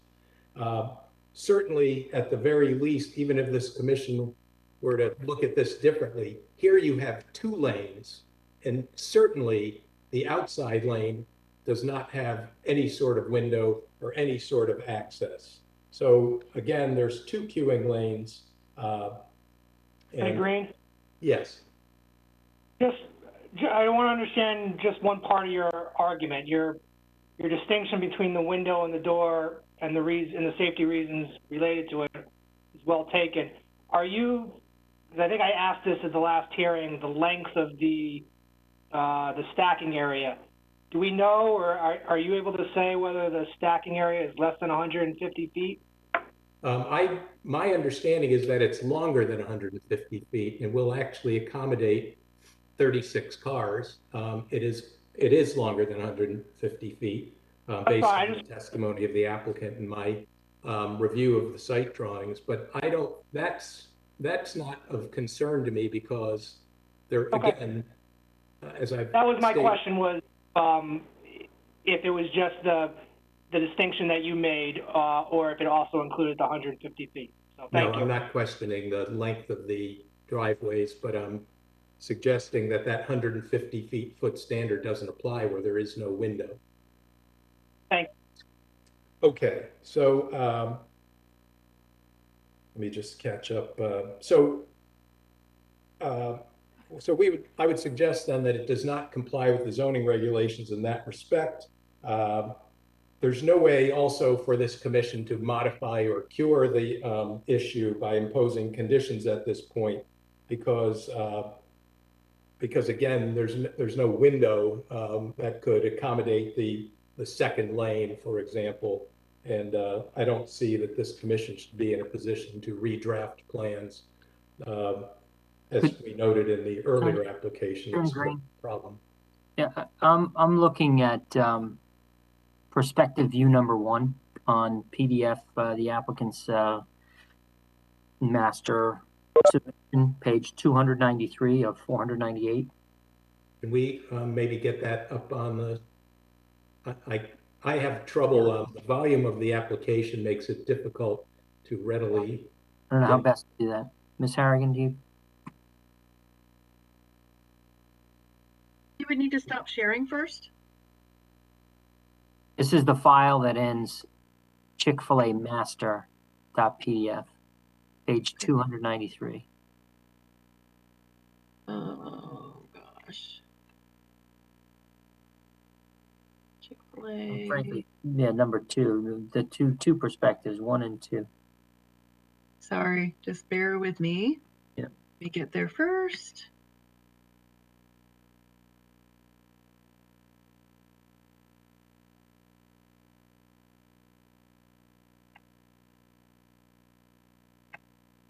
And if you could just give me the page number again. 293. Okay. And it's the revisions master, correct? No, not the Chick-fil-A master. Okay. Just gonna take a moment to load, sorry. Yeah, 295 is actually an even better view. Okay, 295. should be up momentarily.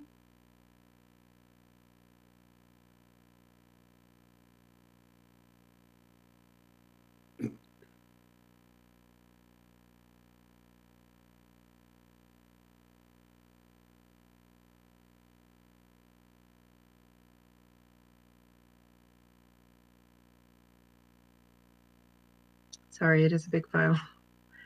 Is it still loading It's- for you? It's still loading. It's almost there though. Okay.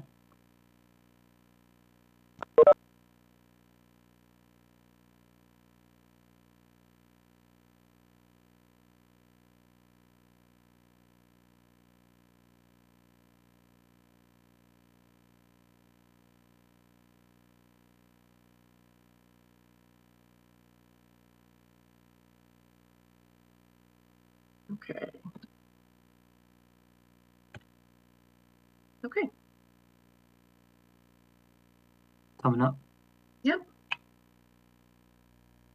Ah, perfect. You could scroll down to page 295. Yep, perfect. And it's the one perspective view. 295. I want to be really clear about what you're arguing here, Attorney Green. Yep, keep going up, right? Yep, a little further. Right there. Perfect. Thank you. So the number one perspective view is on the screen. It's page 295 there. And that's the representation of the building with the drive-through and the kiosks, right, in two lanes on the left side of the picture, the left side of the perspective. And then underneath the overhang, or the portico, on the right-hand side. So your argument is that the proposal doesn't comply with the regulations for drive-through restaurants because instead of having drive-up windows to collect the food on the right-hand side of the building, there's a door for the employees to bring the food out to the cars. Correct. Okay. The way then that, as it was explained, is that the cars are going to queue up in the two rows. They're going to use the kiosks on the left side to place their order, and by the time they get up under the portico, the employees will come out and deliver the food to the car, and the car will drive off. Right? Only partially, right? Okay. Help me. Any high traffic area, the only time the kiosks would be used is during low traffic times. During high traffic times, there would be several employees out with iPads or similar devices, wireless devices, taking orders and taking payment and putting the orders in, and then the cars, apparently there's some sort of queuing, and apparently 8 cars can be provided with food at a time by the testimony of the applicant. And my suggestion to the commission is that the regulations don't contemplate that arrangement. And I would urge the commission not to adopt that arrangement as a standard without having a regulation that establishes standards for that sort of an operation. Sure. Okay, and so that under the portico, that's a door, not a window. That is, according to the applicant, the plans were modified and there will be no window. Right. And Okay. There will be a delivery door. Right. So where in the regulations do you find the requirement that a drive-through restaurant has to have a window? Because Is there a reading of the regulations that requires the stacking that you pointed out when a window is provided.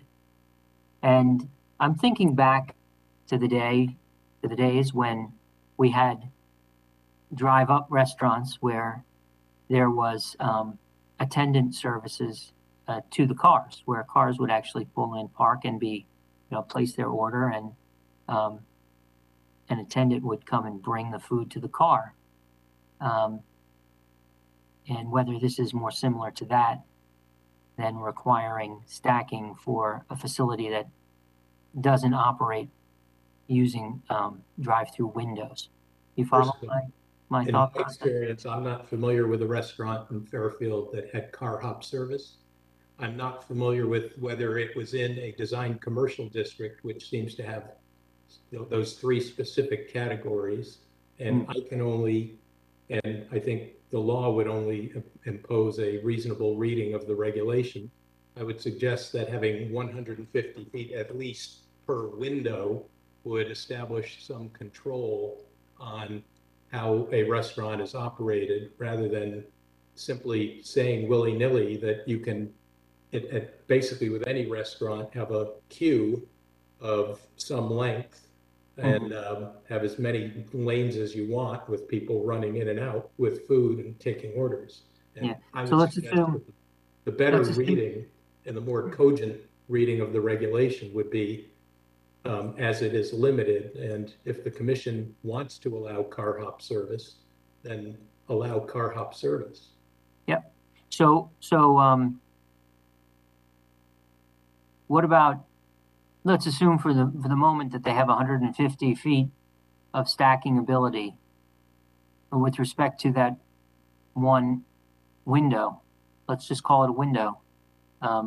Where in the regulations do you find a prohibition on a restaurant delivering food to the car in the manner that you've described, as opposed to, right, a specific allowance? The use is a drive-through restaurant. There is provision for a drive-through. I have two comments. Window, not a door, but go ahead. I have two comments. Comment one is, I am mindful of what has gone on in the last 18 months with COVID.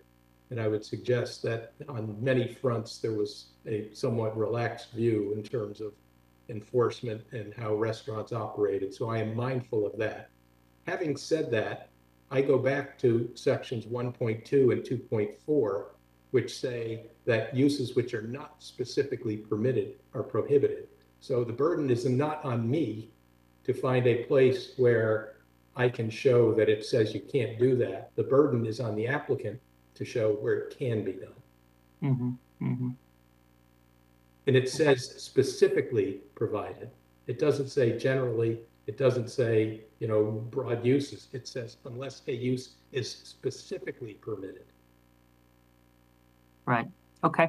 All right. Very good. Thank you. Any other questions from any of the commissioners on this point? Can I go ahead and stop sharing? Yeah. Thank you. That's all I had. Now, obviously, and I'm going to go back to sharing here.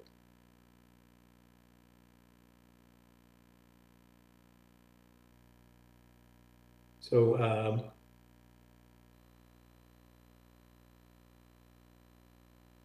so it would be my suggestion then that the application does not meet 25.7.1. I would urge the commission not to adopt a liberal view on this, because I think it would lead to, results in other locations, which I think would be problematical. But most notably, I think that as we will show, this location is going to be problematical. I think we will show that there is going to be overwhelming, and I think I've shown at other restaurants that once again, the operations are chaotic, they are dangerous, they back out into the road, they block parking spaces, and I would suggest that there are public health and safety hazards posed by this application. I would suggest that an appropriately crafted regulation that allowed, if this commission chooses car hop service, could address many of those concerns. We believe, and our traffic consultant will show, that the numbers are actually going to be higher than the applicant has suggested. And once again, the sort of the overburdening of these facilities has been demonstrated. We've shown other locations, and I know the commission is familiar with many instances in which these locations have been overburdened. So there's that point. And once again, the burden is on the applicant to satisfy the commission that this is a permitted use.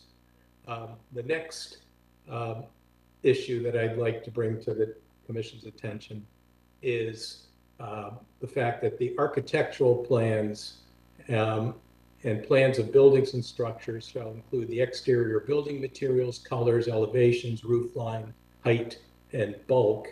And in fact, in section 25.2 of the regulations, there is a requirement that all structures must have their dimensions, design, and so forth in the regulations. I would suggest that the application is incomplete in that regard. And I think, let me just go to, you'll bear with me. This is 25.2, which says that the architectural plans shall include dimensional architectural drawings of building structures and signs as part of the application. And what tipped me on this was the applicant, let me rotate this for you. This was one of the slides at the applicant's last, at their presentation. It was not a slide that was in their original presentation materials. Notably, those two orange areas are what the applicant is referring to as canopies. And the applicant is referring, now this canopy is the one that the chair had just shown to us, and on that page, and you saw the canopy over the service door. This canopy, however, is a freestanding structure. It is not attached to the building. And the thing that struck me when I went through these plans was, if you look at, for example, the site plan, the applicant does a very poor job of I guess, showing, and I'm going to show this overhead structure. I think it's more of a breezeway or a carport than a canopy, but it's barely depicted on this drawing. On the landscaping plan, it is very poorly depicted or not depicted at all. On the bicycle and pedestrian path, it is basically not shown. And it's interesting to me that the applicant was very careful to show the outline of their building, but they don't show this structure, this separate structure. Now, here is the rendering, and you can see that this is a freestanding building, basically. It's not connected to the building. Our regulations refer to, when it refers to canopies, it refers to canopies as canopies, eaves, overhangs, and the like. And by no reasonable interpretation could this be interpreted to be any of those things or a fire escape. Our regulations speak in terms of those sorts of projections from buildings being allowed to project into setbacks. This has none of those features. This is once again, a freestanding, independent structure. And let me just go back to the regulations.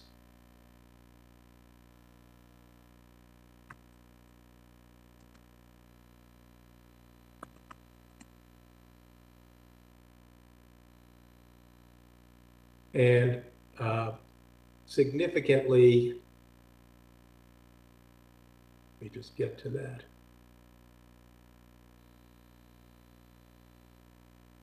Apologize.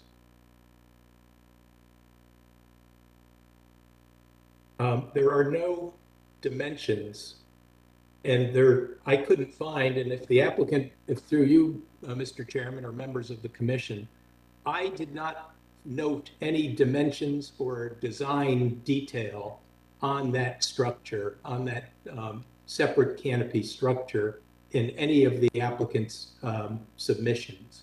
There was no architectural design, no architectural dimensions, as are specifically required under section 25.2, which requires dimensions for all structures.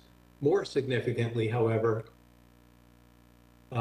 in this site plan, and I'm zooming in, and unfortunately, it's not zooming very clearly, but there is a dimension here that shows that that structure is 23 feet off the Elliott Street line.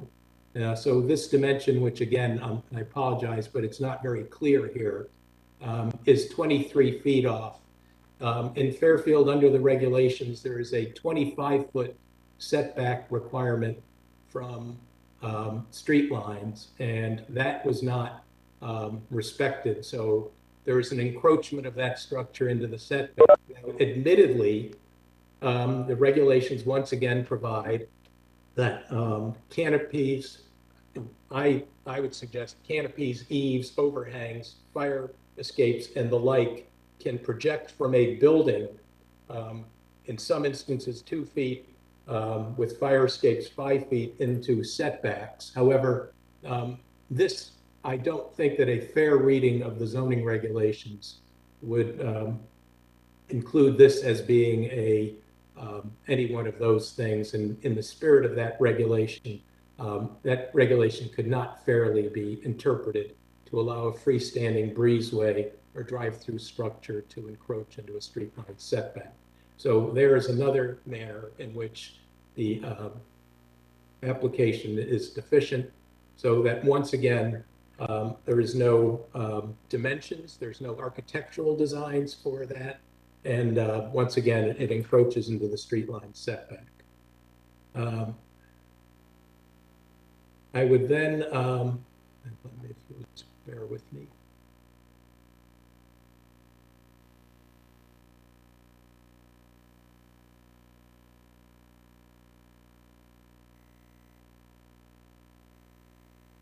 The next issue is the signage that is proposed.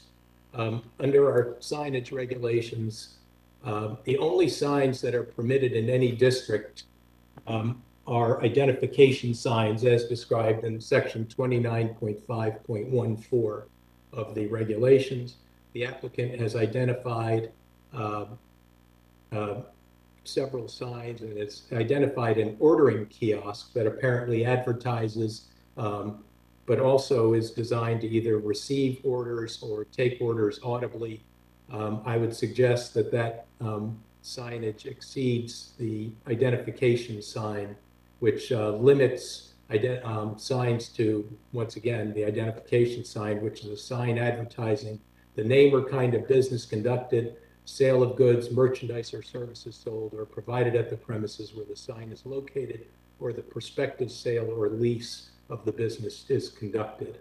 And I would suggest that this ordering kiosk that has been described is not a feature authorized under the zoning regulations. So that's the next nonconformity. Going back to the standards under 25.7,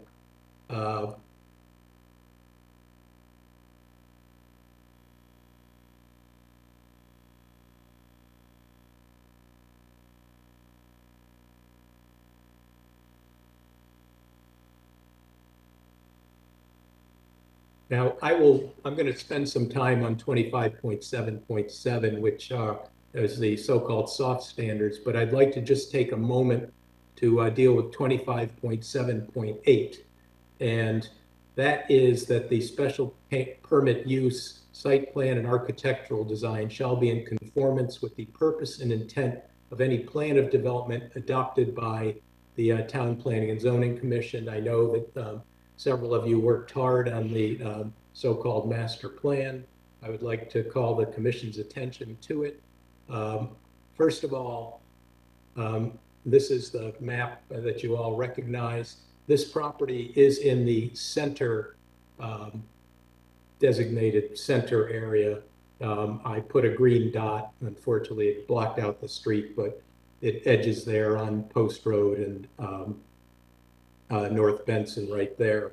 And this property is in that center district. And significantly, for the center area, the commission, as part of its master plan, adopted certain design standards. And you referred to the use of original building elements such as clapboard, brick, stone, window and door trim, lintels, cornices, and columns. Retain original materials whenever reasonably possible. Well, that's not applicable here, but it says incorporate brick, glass, clapboard, copper, and cedar shingles in new construction. And it says avoid mirrored glass, exposed metal, but here stucco. And I would suggest that the outside of this building is apparent stucco sort of material. It is not consistent with the standards in the master plan that this commission had established. The facade materials in this instance do not match the historical architectural character of the building. Let's see. And the signs certainly in this instance are not made of natural materials or materials that simulate natural materials. And I would suggest that there aren't many other standards in that center design criteria that apply at all, but these design elements are just about the only ones that do. And this development just completely fails to adhere to those standards. I'm just going to go back up to 25.7. Now, 25.7.7 is critical. And this is the,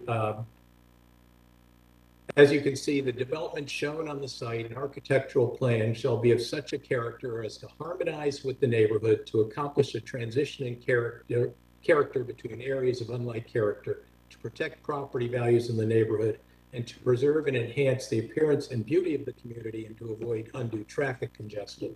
Now, these so-called soft standards are ones that have been found to be critical in the case of St. Joseph's High School versus Planning and Zoning Commission of the town of Trumbull. Once again, the applicant bears the burden of persuading the commission that it is entitled to the permit that it seeks under the zoning regulations. So the applicant has to prove each of these elements under 25.7.7.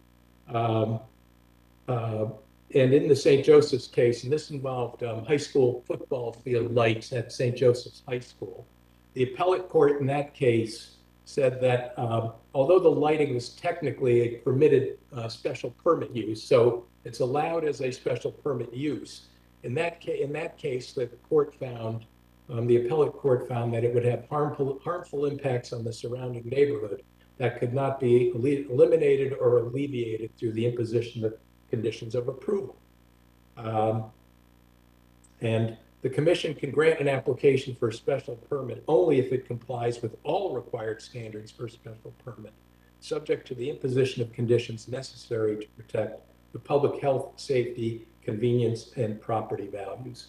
Now, the applicant has not really offered anything on any of these elements. It's sort of, I guess at this point, we can get to the traffic issue, and I think that's certainly critical in this application. We've already spent some time on it. I think at this juncture, I'm going to introduce Michael Monteleone of Simcoe Engineering, but I want to emphasize to the commission there's case law in Connecticut, and in fact, Supreme Court case in Cambodian Buddhist Society versus Planning and Zoning Commission, which is 285 Connecticut 381. The Supreme Court said, when a use is not allowed as of right, but only by special permit, the zoning commission is required to judge whether any concerns such as parking or traffic congestion would adversely impact the surrounding neighborhood. The significance of the impact should not be measured merely by the number of additional vehicles, but by the effect that the increase in vehicles will have on the existing use of roads. In making this determination, and this is critical, in making this determination, the commission may rely on statements of neighborhood residents about the nature of the existing roads in the area and the existing volume of traffic. And here is the important point. The commission may also rely on its own knowledge of these conditions. So we are going to present, I'm going to present a traffic engineer who will show really the real defects in the traffic study and the presentation that the applicant made. But to go above and beyond that, I don't think that anybody in this room or in this Zoom conference questions that this application is going to result in a severe traffic problem in this area. And it was very striking to me up in Brookfield that that restaurant had already been there for 6 years. So we all know the excitement that new businesses generate, but I think that this is a business that would have legs, and after 6 years to see the kind of traffic that I witnessed, and I know I had asked Mr. Wendt to send you the link to the video that I'd shared with the commission, and I hope that you were able to see it because it spoke volumes. But at this juncture, I would like to introduce Mr. Monteleone. He did provide a report to the commission dated September 21 that I know is in the record. Mr. Monteleone, are you? I'm ready to go. All right. If you could just briefly, now I had, I believe, submitted a resume for Mr. Monteleone, but if Mr. Monteleone, if you could just briefly describe your education, training, and experience, just for the record, I would appreciate it. Sure, I'm Michael Monteleone. I've been here at Simcoe Engineering for 7.5 years. I've been doing traffic impact assessment for 34 years. I have a master's degree in city and regional planning from the University of North Carolina, Chapel Hill. I am an AICP. I'm a professional planner in the state of New Jersey. And I've worked on scores of traffic impact assessments over the 34 years, you know, for the local municipalities, for private industry, for state DOTs, you know, pretty much all over the country. If you could, Mr. Monteleone, if you could review your letter to me dated September 21 and also address the additional information that was presented by the applicant at the last session of the public hearing, I would appreciate it. Sure. Thank you. So I've had an opportunity to review the two submissions by the applicant, the original submission and then the addendum for it, and then also the presentation that the applicant made at the previous meeting. And I want to share some of my thoughts regarding their analysis and the results therein. So as far as traffic volumes are concerned, some of the existing traffic data was collected during COVID. So the applicant has mixed and matched various sources, which I'm not going to go into length about. Basically, the applicant has stated that Connecticut DOT has approved their existing traffic data used in the study. So if the applicant can provide a letter from Connecticut DOT that supports their approval, that would be sufficient for us as far as the existing traffic data is concerned. As far as the analysis periods that were analyzed as part of their study, I share with the applicant my admiration for the ITE trip generation manual. I think it's a fantastic source, but it's not the only source in the world, and it doesn't cover every scenario. It's a generic manual that puts together data from all over the country for a very broad interpretation, and obviously if you can have localized targeted data, it's a lot better than using the ITE. So in stating that, the applicant has done traffic counts at individual Chick-fil-A restaurants, which I think is a definitely an improvement on using the ITE for this particular land use. However, I think they fall short in their analysis because the ITE does not consider in its manual the midday period, the midday weekday period, which, as you know, is a very busy time for a fast food restaurant. And I'll give you a few facts and figures about that. The traffic volumes on Route 1 adjacent to the proposed development are high during the midday weekday period. They're 92% of the PM peak hour, which is pretty close. I mean, it's not exact, but it's you know, pretty getting there.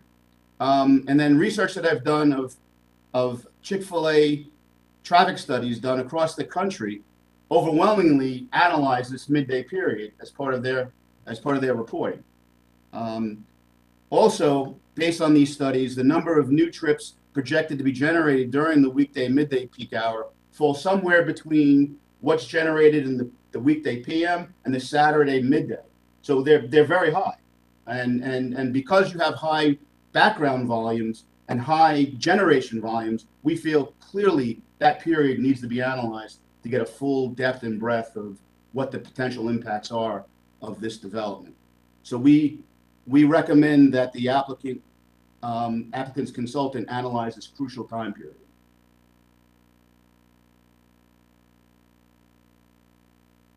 Have you analyzed that crucial time period? Have I? Yes. I have not. I would be happy to do it, you know, based on what my client wants me to do, but I do not have any of the synchro files that are used to analyze different traffic scenarios and all the background traffic data that the applicant used. Thank you. Yep, no problem. Okay, estimation of site traffic generation. So on Friday, September 17th, I went out to the Norwalk Chick-fil-A, and for myself, I wanted to witness what everyone, you know, had talked about at previous meetings about how chaotic it can get, you know, during certain peak times. So I was out there from 5 to 7 p.m.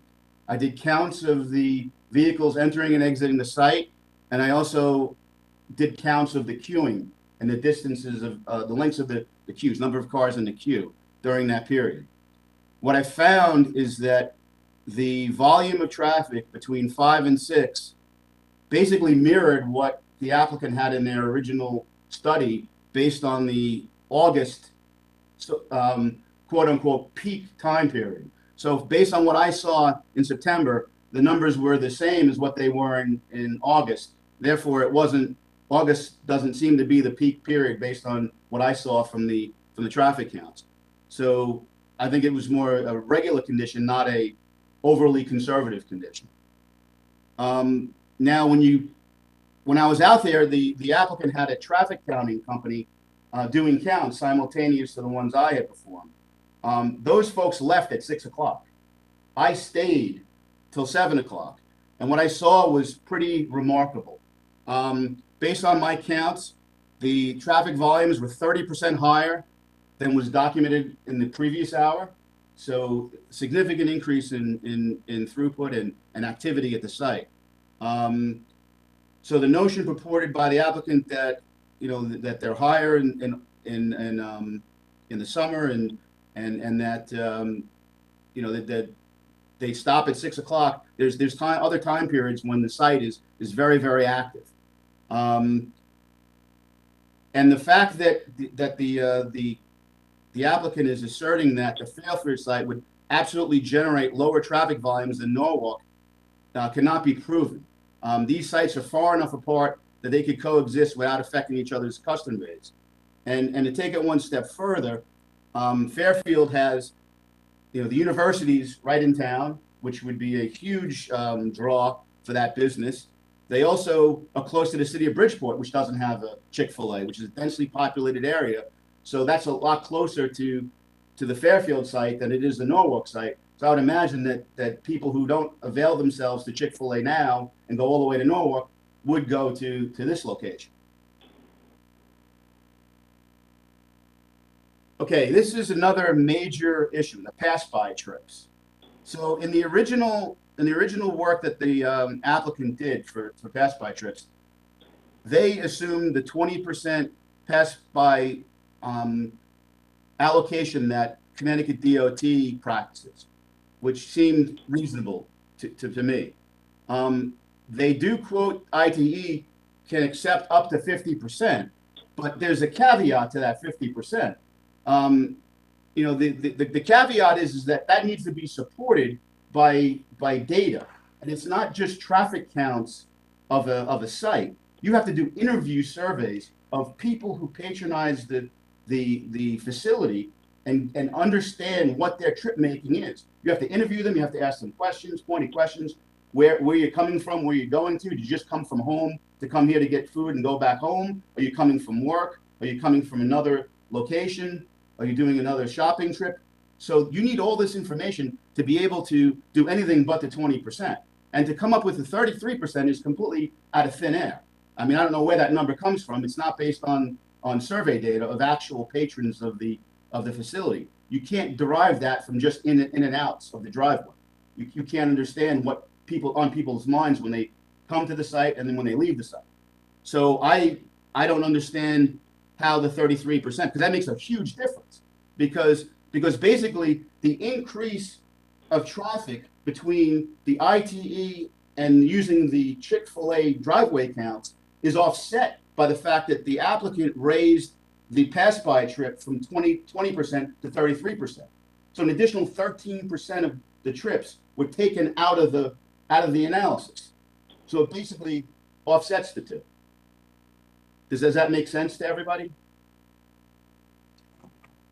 I think so. Does anyone else have any questions? I mean, the crux of your argument here is that they under the ITE manual they were at liberty to take a 20%. They're at liberty to take 50% because the ITE says there generally there's certain instances where you can. I understand. You can use 50%, but it has to be supported by survey data. They don't have survey data. The most they could have taken was 20% without survey data. They instead are taking 33 1/3%, and you believe that is arbitrary and unreasonable. That's what I agree. Yes. Exactly. Understood. I think we get the argument. Great. Thank you. Okay, site traffic distribution is the next topic. So during peak traffic periods, it's acknowledged based on field visits that it will be difficult for southbound vehicles on Elliott Place to turn left onto northbound Route 1. I was out there from 4 to 4:30, and it was impossible to make a left turn there, from what I could tell. It's acknowledged that it would be easier to go to the adjacent shopping center and turn left from there at a signalized intersection. I don't disagree with that point. However, the applicant assumes that all 25% of the people leaving the site would use that signalized intersection, and nobody would try to make a left turn at that intersection. I can't believe that how he can make that kind of a leap of faith. That nobody's going to make that left turn. It's not everybody is going to be a repeat customer or knows the area well enough to do that. Besides, you'd have to go down that small alleyway next to the rent-a-car place that's unsigned, that really is uninviting. It doesn't even look like it's a road. And they'd have to make a left turn there and work their way over to the driveway of the shopping center. I don't see that the full 25% is reasonable for that reason. Okay, in terms of the queuing, as I mentioned, on Friday, September 17th, I was out at the Norwalk facility, and I noted the number of vehicles in the queue between every 15 minutes from 5:15 to 7 o'clock. And during the hour between 5 and 6, the low point was 14 and the high was 20. So it's somewhat in line with what the applicant is saying is the peak queue length. However, after 6 o'clock, the site just exploded with traffic and chaos. The number of queued vehicles went up to 22 at 6 o'clock, 24 at 6:15, 36 at 6:30, 35 at 6:45, and 35 at 7 p.m. And based on the counts, the queue went all the way around the back of the site and then parallel with I-95. I measured that, and the length of the queue, because the vehicles were not back to back, bumper to bumper, could have been as long as 44 vehicles. But I only counted 36 cars within that. So they occupied the space of 44 vehicles, but it was only 36 vehicles that were in that space. So the fact that they have a queuing space for 36 vehicles is all well and good, but if they're not bumper to bumper or in a reasonably close distance, because it's a moving queue, so not everybody moves at the same time, and it's fluid. So you need more room to handle 36 vehicles than basically 25 feet per vehicle. You need more than that because it's a living queue. It's constantly moving. There's ebbs and flows to it. There's inefficiencies. People don't move up. People get delayed by the people taking the orders. And this site had 3 people out there in the traffic lanes taking orders. They had 2 junior staff and one senior staff, maybe it was a manager, taking orders on an iPad. So they were doing all of these things to help to try and correct and mitigate the length of the queue. But even with these extreme measures put in place, you're still getting a queue that's pretty darn significant. And this site has been there for a while. It's not like it opened up, 2 weeks ago. And the queue doesn't go out onto the road because they've meandered throughout the entire site. But that has issues as well, because the circuitous queue blocks a lot of the parking spaces. So people who are trying to come in to park can't get to the parking spaces because the vehicles in the queue are blocking the spaces. So you don't have full availability of the parking. So they've solved one problem and now created another one. So and the other problem with parking now is that currently people are not allowed to go into the restaurant and sit down and order inside and eat. So they have to call ahead or use an app to order their food. Then they come to the site, park, and then pick it up and pay, on the outside of the restaurant. So these folks are coming to the site and are staying much shorter than they would if they came and sat down and paid for the food and waited for the food and sat and ate their food in the restaurant itself. So the amount of parking is significantly impacted by this. And also some of the people who now do this ordering online, if that option goes away, some of those people may end up being on the queue for waiting to order their food in the drive-thru. So this could be a much bigger issue, moving forward once COVID restrictions are lifted. Okay, in terms of safety, the applicant's traffic report identifies Commissioner Noonan. Yep. Oh, go ahead. One of the things I asked the applicant is with respect to the queue, if it does go beyond what they've designated, where would it go? My initial thought and reaction would be that it would go out onto the, was it Elliott Road or Place, out to the side. And the applicant's attorney, I believe, said, no, we would keep it in the parking lot. And to the extent that and they obviously thought that the space was sufficient, but if it went beyond, it would go into the parking lot, down and I guess around. Right. That strikes me as fairly inefficient because now, as you said, not only are you blocking parking spaces, you're blocking the entrance and egress onto Elliott Street or Elliott Road. I forget which one. Mm-hmm.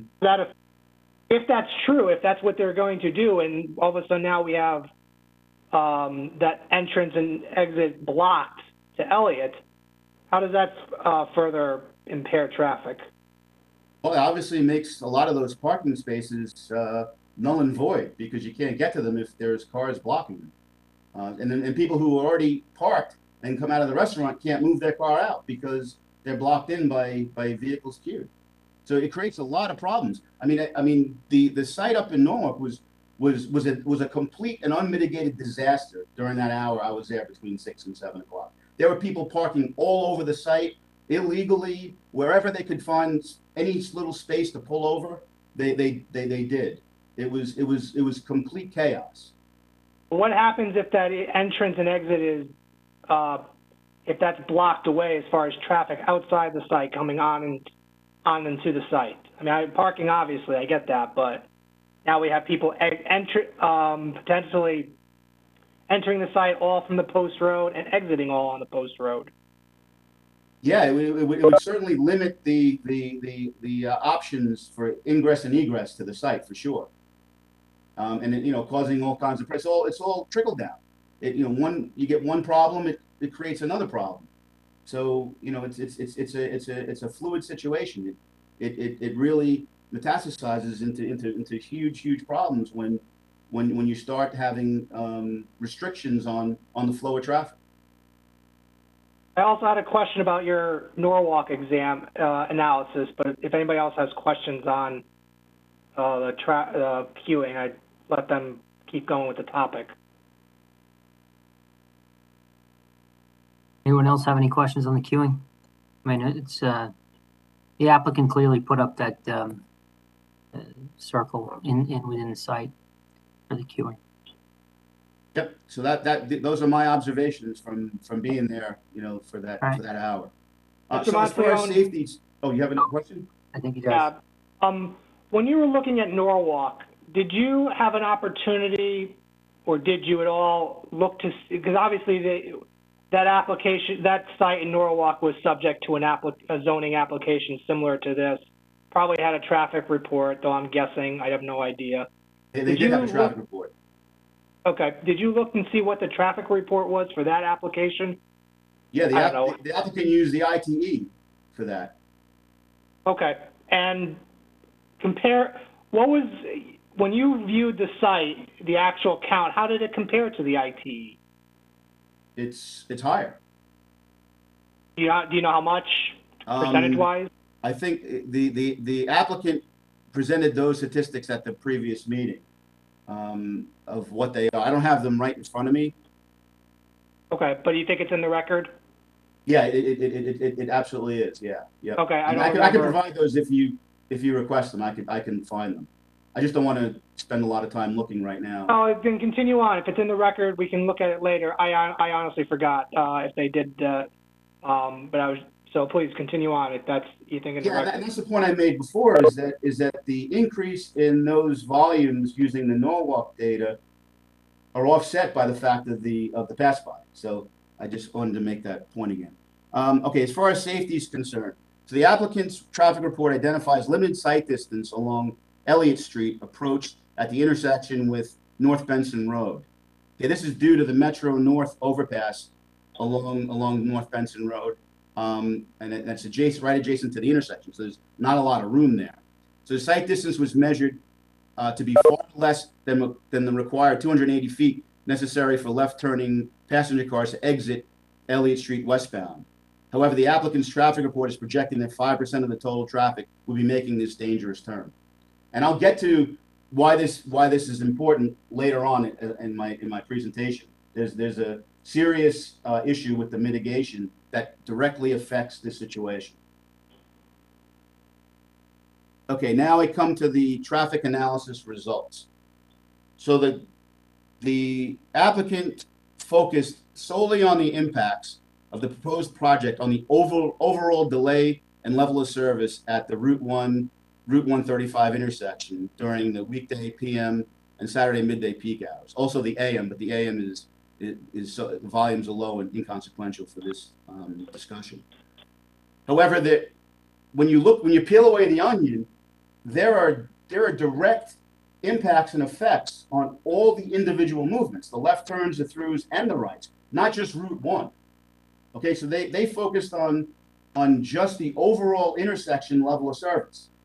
So the way the program works is that it gives you individual movement levels of service, which you need to look at because you can't make one better and make another one worse.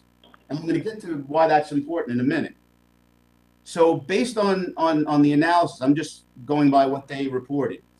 There are five impacted movements, left turns, throughs, and right turns that would be impacted by a change of more than 10 seconds of delay for every vehicle in the, at level of service D, E, and F, and, at the extreme conditions by the proposed project during the weekday PM, and there would be 4 such critical impacts during the Saturday midday peak hour. And when you compare it against the no build, which includes the traffic from Joe's American Bar and Grill.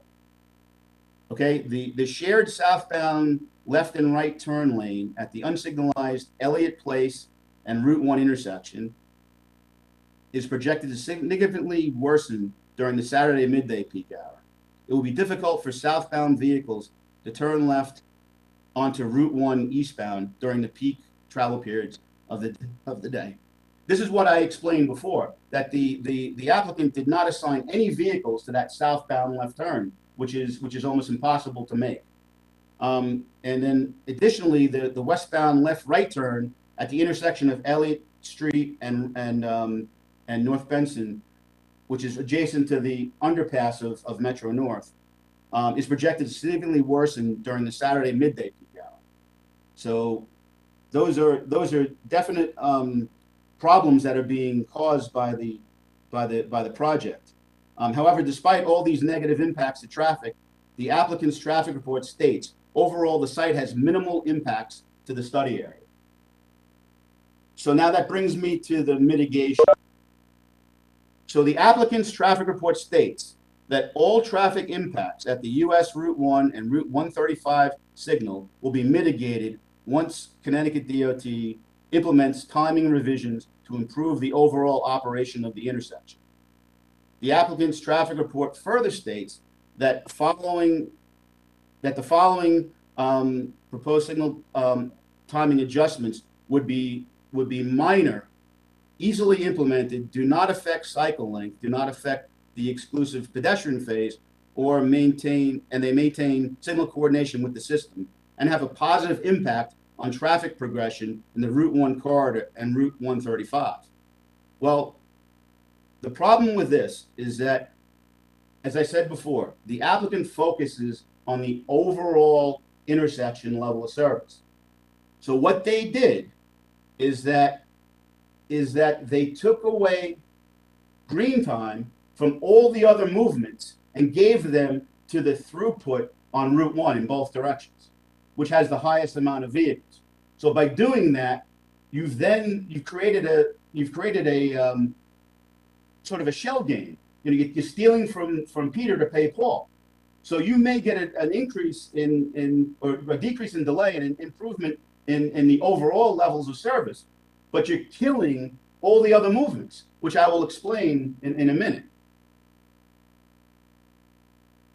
So basically what I'm saying is that the applicant's signal timing improvements do not mitigate the identified impacts and merely shift the problems from Route 1 throughput to the detriment of all other vehicle movements in the intersection.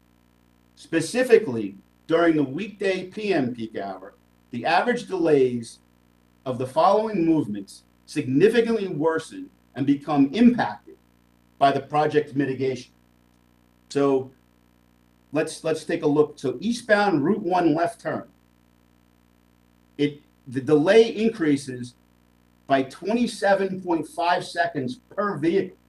That's almost a half minute per vehicle. So basically, you go from an F to an incredibly bad F.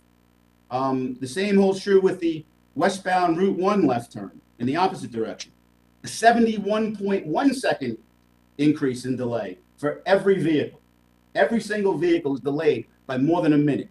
You go from a level of service C, which is pretty good, to a LOS F. That delay increase is 4 times what it is currently. The northbound Route 135 through movement, an increase of 16.2 seconds. So you go from a low level D to a high level D. southbound Route 135 through movement worsens by 98.2 seconds, goes from a level of service E to a very bad level of service F. The delay triples the amount of waiting time at that approach, which is what I was saying before, which makes that Elliott Street left turn even worse, because it backs up all the way under that overpass of Metro North. Similarly, for the Saturday midday peak hour, again, the average delays of certain movements get worse, and there's 5 of them. The eastbound Route 1 left turn gets worse by 97.4 seconds. Again, it doubles in delay. Westbound Route 1 left turn, 30.2 seconds worse. Goes from level of service C to level of service E. That doubles in the amount of delay. Northbound Route 135 left turn, 15 seconds more of delay. Goes from a high level of service D, a low level of service D to a high level of service D. It's currently at level of service C. Northbound Route 135 through, it worsens by 71.8 seconds, which goes from a level of service F to a very high level of service F. It doubles in delay, and it's currently a level of service D. And then the southbound 135 through, which we just talked about, the delay increases by one and a half times, by 36.6 seconds, and it goes from level of service D to a level of service F. So, by stating that this all works and it all goes away is nonsense. You're just pushing the problem onto somewhere else. It's basically a shell game. You're just moving signal timing around to make the throughput better, but makes everything worse.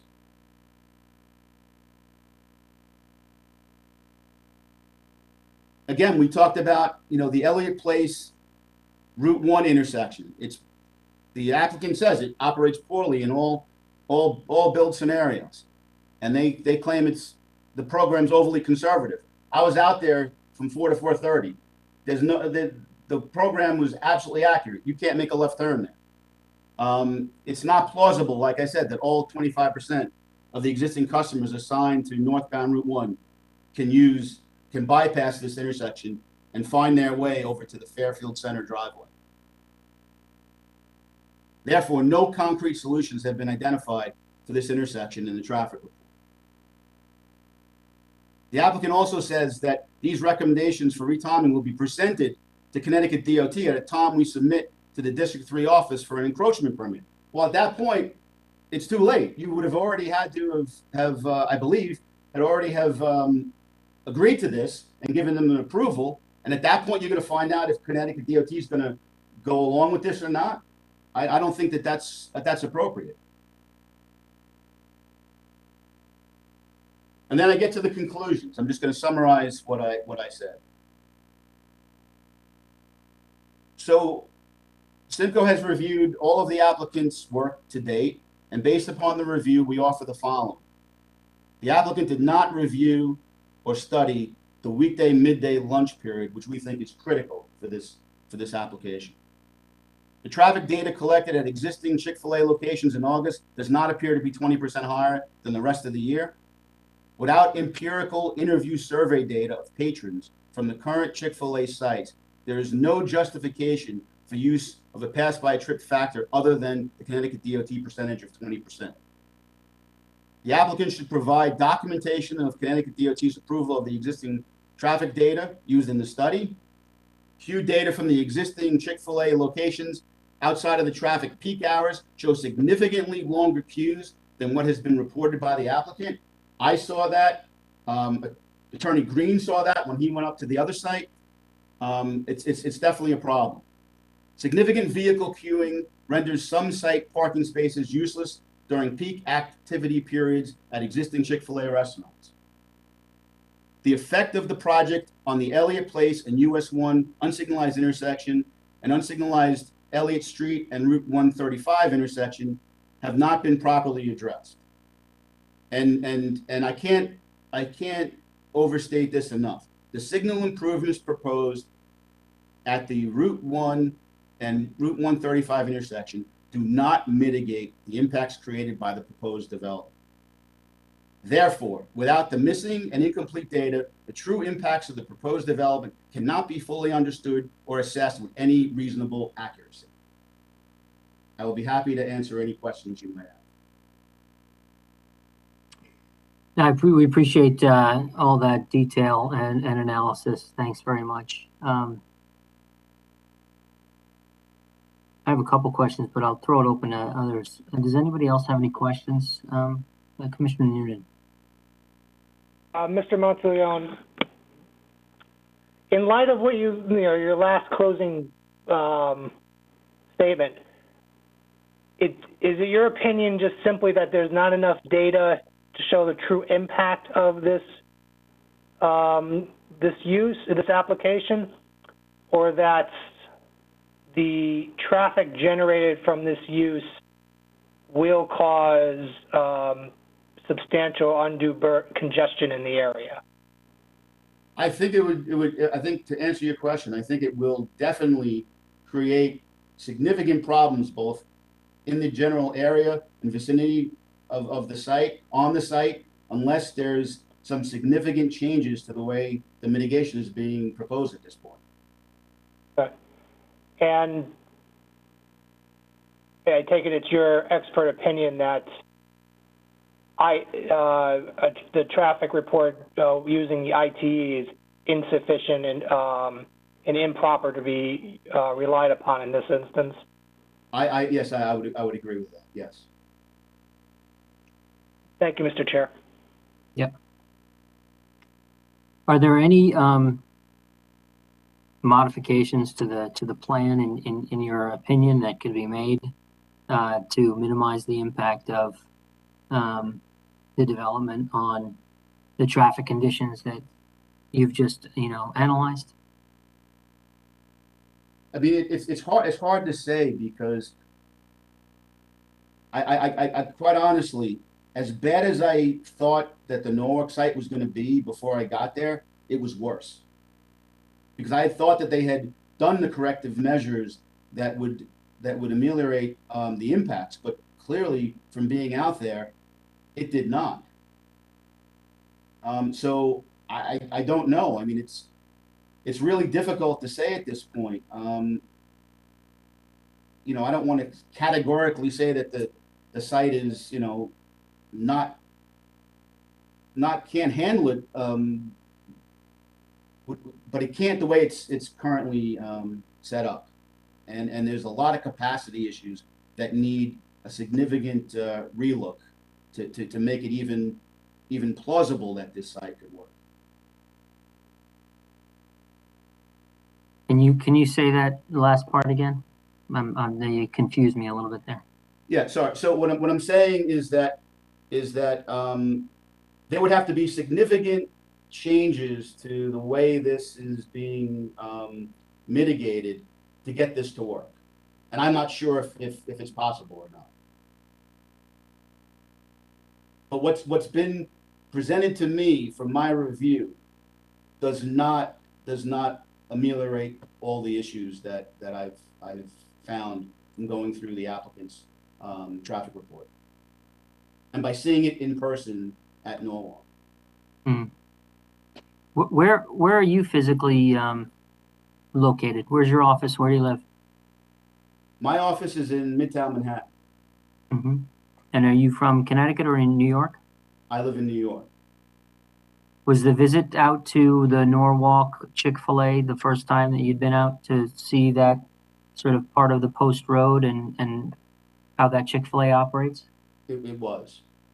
I've been to the area before, but not specifically with the intent of looking at those two sites. Right.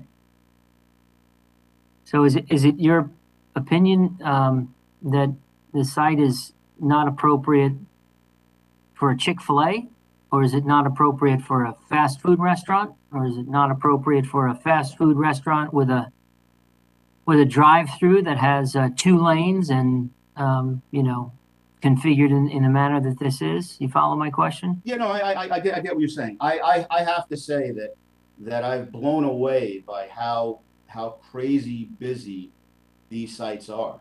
I've done other research for other places. I've visited sites on Long Island, it's crazy how busy Chick-fil-A's are. And, I think, if you put in a Long John Silver's, I don't think you'd have a problem. But this particular use is a huge generator of traffic. It's a victim of its own success, to be quite candid. If you put back the old bar and grill that was there, I don't see that would probably be a problem. I think that would be fine. But it's just the helter-skelter of the operation, because it's not even just during the peak periods. It's other time periods where this place just explodes. I mean, Friday nights, Saturday afternoons, it's Saturday nights. It's all different time periods. It's not just, we can solve for just the AM and the PM peaks, like the ITE wants you to do.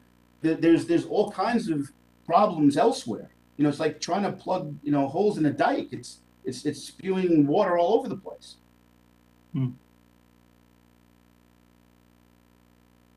Okay. Mr. Monteleone? Yes, sir. You referenced, again, research you've done with Chick-fil-A traffic issues, I think you said throughout the country. Yeah. Is that research part of your report or otherwise in our record? It's not. I found an article online that references about 20 different locations that had similar type problems. So this is not a one-time deal where you're having problems in Connecticut. These Chick-fil-A's are having problems all over the country. Is an article worth putting into our record? What was it? Blogger? Was it a newspaper article? What? It was something online that had references to other Chick-fil-A articles compiled from around the country. Local writers who have talked about problems at other locations. Thank you. Yep. Anyone else have any other questions? Okay, seeing none. Thank you very much, Attorney Green. Thank you, Mr. Chairman. I'm going to try to wrap up quickly here, but and I won't tread over the ground that Mr. Monteleone just covered, but in our view, the drive-up queue will back up into the parking area and render parking spaces unusable. In our view, vehicles in the queue will block the entrance and exit on Elliott Place, which will prevent safe and convenient ingress and egress and again interfere with parking spaces. In our view, that will result in a backup on Elliott Place as cars cannot always enter. In our view, cars in the queue have no, this is not a design that has an escape route. If you're in that line and waiting in that line, you may be trapped in that line. So there's no relief to get out of that line if you've been in that line for a long time. I believe that Commissioner Braun may have raised, or I don't know, one of the speakers raised the fact that DEEP has a regulation that prohibits idling of vehicles for more than 3 minutes. Obviously, we're going to run afoul of that. Again, there's no bypass lane. And so we believe that this traffic congestion will have an impact on neighboring properties. It will have an impact in that area. But the thing I really want to get to, and that I can't get by, is that this commission can, aside from listening to experts, in this instance, the Cambodian Buddhist Society case really says that you can rely, this commission can rely on your knowledge. And you're all Fairfield residents, you're all familiar with this area. And let me just point this out, because I know you all know it. That is a narrow bridge that comes out of North Benson. It is narrow, and there's a narrow sidewalk adjacent to it, but it is not a safe pedestrian area. You know that Fairfield U and Ludlow are in close proximity to this area. When I was down looking at this site, frankly, I was looking at this site and looking at the Pizza Cove site, and I spent some time at that corner in my client's parking lot at the Fairfield Shopping Center. people come through, people walk under that bridge, kids on bikes come under that bridge. There's a high level of traffic on that, under that bridge, under the railroad bridge. You know that the sight line is poor at Elliott Street. We know that Elliott Street doesn't have any sidewalks. We know that that North Benson bridge, the bridge under the railroad pass, we know that it floods when it rains. Anyone who lives in Fairfield knows that in heavy rain, that floods. And we know, and as Mr. Monteleone has pointed out, he's made some very common sense observations about the impact on traffic on Route 1 and on these adjacent streets. And as being Fairfield citizens, we all know exactly what he's saying with altering the timing of that light. And if any of you, and I know all of you, have tried to make turns from South Benson and from North Benson and from Route 1 and have been in that intersection, it's going to be a problem. And my point is, and it's interesting that we keep going back to this ITE, and I will go back to my original statements. Chick-fil-A has 2,700 of these restaurants. They know precisely what's coming to town if this is granted. They know precisely the vehicle volume. And the fact that even on the second bounce, they sort of shared some restaurants in Connecticut, but I note they didn't count Brookfield, that I saw was once again chaotic, is just troubling to me. Everyone knows this is going to be a traffic problem. And my point is, where I started this evening, is the burden is on the applicant to satisfy you that you meet these conditions, that they meet the conditions under 25.7. And in the reasonable exercise of the jurisdiction that's vested in you, in your discretion, you all know there's going to be a traffic problem here. And I don't think it's reasonable to grant this application now, based on as it stands. And I thought that was an interesting question that was posed to Mr. Monteleone as to whether this site can be used for this use, whether that's possible. And it's hard to say, but I would say that this application, and with the record that's before this commission cannot make these findings, cannot make the findings necessary to grant this special permit in this instance. I've pointed out, and I stand by our argument that it is a non-compliant use. I stand by the argument that this is an incomplete application, that there is not information and complete information on that structure that they're referring to as a canopy, but is a freestanding structure that is encroaching into the street line setback. It is my view that the signage is non-compliant. The design is inconsistent with the master plan that this commission adopted. There is going to be a significant problem with traffic posed by this application. There is going to be a safety issue by virtue of that traffic. And I just think that this application just does not meet the standards necessary for this commission to adopt and approve the application, nor based on the information before you, can it be modified or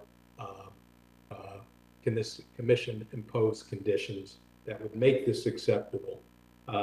It seems to me that Chick-fil-A, if you deny this application, Chick-fil-A can go back to the drawing board and come forward with, in my view, a more forthright view of what is expected at this site, with more information and better information perhaps. And maybe that Chick-fil-A wants to work with this commission toward adopting regulations that specifically permit this use and establishes conditions for the safe operation of this site in the manner that this applicant proposes, and in a manner which avoids the problems which have occurred at all the other sites that we've seen. But until that time, I would urge the commission to deny this application. I'm happy to answer any questions that you have, but I certainly want to take this opportunity to thank you for your generous courtesy and your patience and your attention. Thanks very much. Does anybody else have any other questions for Attorney Green? Okay. Thank you very much. So with that, we will move on to the other members of the public who wish to be heard. Ms. Harrigan, do we have anybody signed up in the chat? We have a David Alexu, I believe. Okay. Mr. Yep, Alexu? that was good. Excellent. Hi, my name's David Alexu. I live over on Shoreham Village Drive in Fairfield, which is just on the other side of the circle from where the study was done, or where the proposed place, where the proposed restaurant is looking to be put in. And I have, my first instinct when I heard that Chick-fil-A was looking to come to Fairfield was, ooh, good, Chick-fil-A, it's delicious. I certainly enjoyed it more than once, but as I came to think more and more about Chick-fil-A in the proposed location, and as I came to do more studying, I had serious concerns about the restaurant and about that location. The first thing that I thought of is there's two other drive-throughs right there in the circle. I mean, there's Donut Inn and McDonald's, and both of those, especially Donut Inn, has cars which back up into the circle, and people parking in no parking zones and in areas that they shouldn't be parking in regularly in mornings. I mean, just the other day I drove to go get a cup of coffee and there are people parked in the middle of the road, and it's quite dangerous going around that circle. And that's at 7:30 on a Saturday morning. Putting Chick-fil-A in there is only going to serve to increase the traffic in that area and continue to make that area more dangerous. Point two, August, I know they did a study in August and they said that's a very busy time. I don't know about you, but everybody that I know leaves Fairfield in August and goes on vacation. So I don't know how that's a valid study for what I know to be the slowest time of the month. I've lived in Fairfield for almost 13 years at this point in time, and I can say there's never anybody in town that time of year. Why does the traffic study that Chick-fil-A has conducted stop at Elliott Place? This area, the circle in the area has been studied, I believe, 2016, 2018, and 2020, and nothing's ever been done to address the traffic in that area. Just 3 times in the last week, my wife goes to F45 in the Bob's parking lot downtown, and she goes to either the 610 or the 715 class. And because of the traffic going from Shoreham Village, from Bridgeport down towards the main part of Fairfield, she's had to go and she's been unable to make a left-hand turn out there to go to the Bob's parking lot. She's had to make a right, and then make a right and go down Riverside Avenue just to go and get to Fairfield. And that's at, between 6 and 7 o'clock in the morning. Just this morning, I went myself to go to Fairfield Metro, and, I saw cars backed up past the parking lot or past the entryway to the where Craft 260 and Shikihana and all those restaurants are in that plaza across the way. So I think, the traffic study ignores the big red herring in the room that the circle is tremendously dangerous and has not been studied at all in this. And I can unequivocally say that putting something like Chick-fil-A in here is only going to cause more and more problems. I have my car serviced at the Goodyear dealership, which is right next to where Chick-fil-A is looking to get put in. And I will drop my cars off there, walk and try to walk back. And I can tell you that's a really dangerous area, no matter which way I've tried going over the course of my time in town. And once again, I have very serious safety concerns for anybody that's looking to go and walk or just travel along that road. So that was really all I wanted to say in regards to this matter. Thank you. Very good. Thank you very much. Appreciate your comments. Ms. Harrigan, who's next? Next, we have Gretchen Webster, then followed by CJ Vinas. Great. Thank you. Thank you. I'm Gretchen Webster, and I have lived on North Benson Road for 30 years. And I have a statement. The residents and those who pass over North Benson Road cannot take any more traffic congestion. There were 2 accidents in 2 days on North Benson Road over Labor Day weekend as cars streamed into campus to deliver students. We heard tonight that there are going to be 500 plus more students at Fairfield University in the near future, many of whom will have cars as upperclassmen living in the townhouses. Adding a drive-through restaurant like Chick-fil-A right off North Benson Road will make an already impossible situation much worse.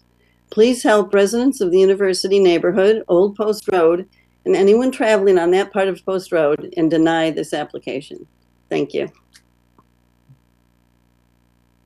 Thank you. Appreciate your comments. Who's next? It's CJ Vinas, I believe. Venus, like the planet, but it's no problem.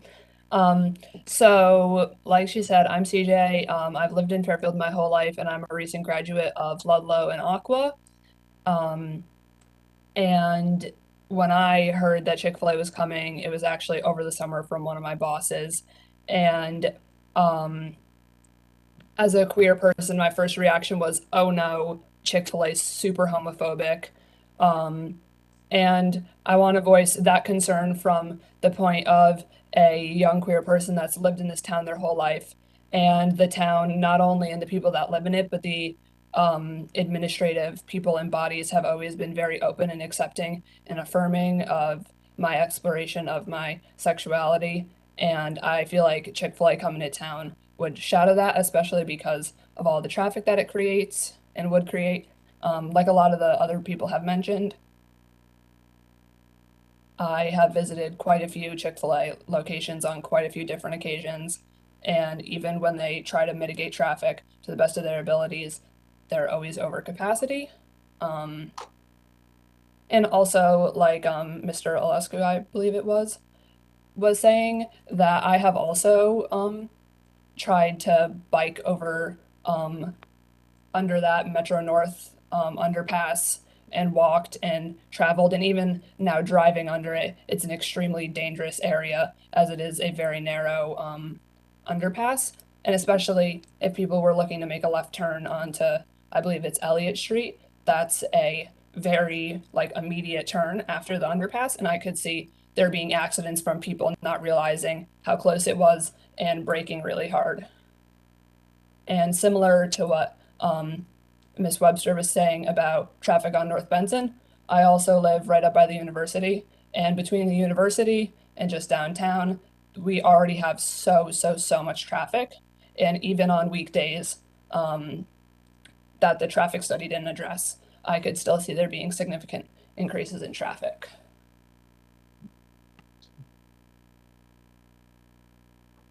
Okay, thank you. Oh, sorry, next we have Brian Parent.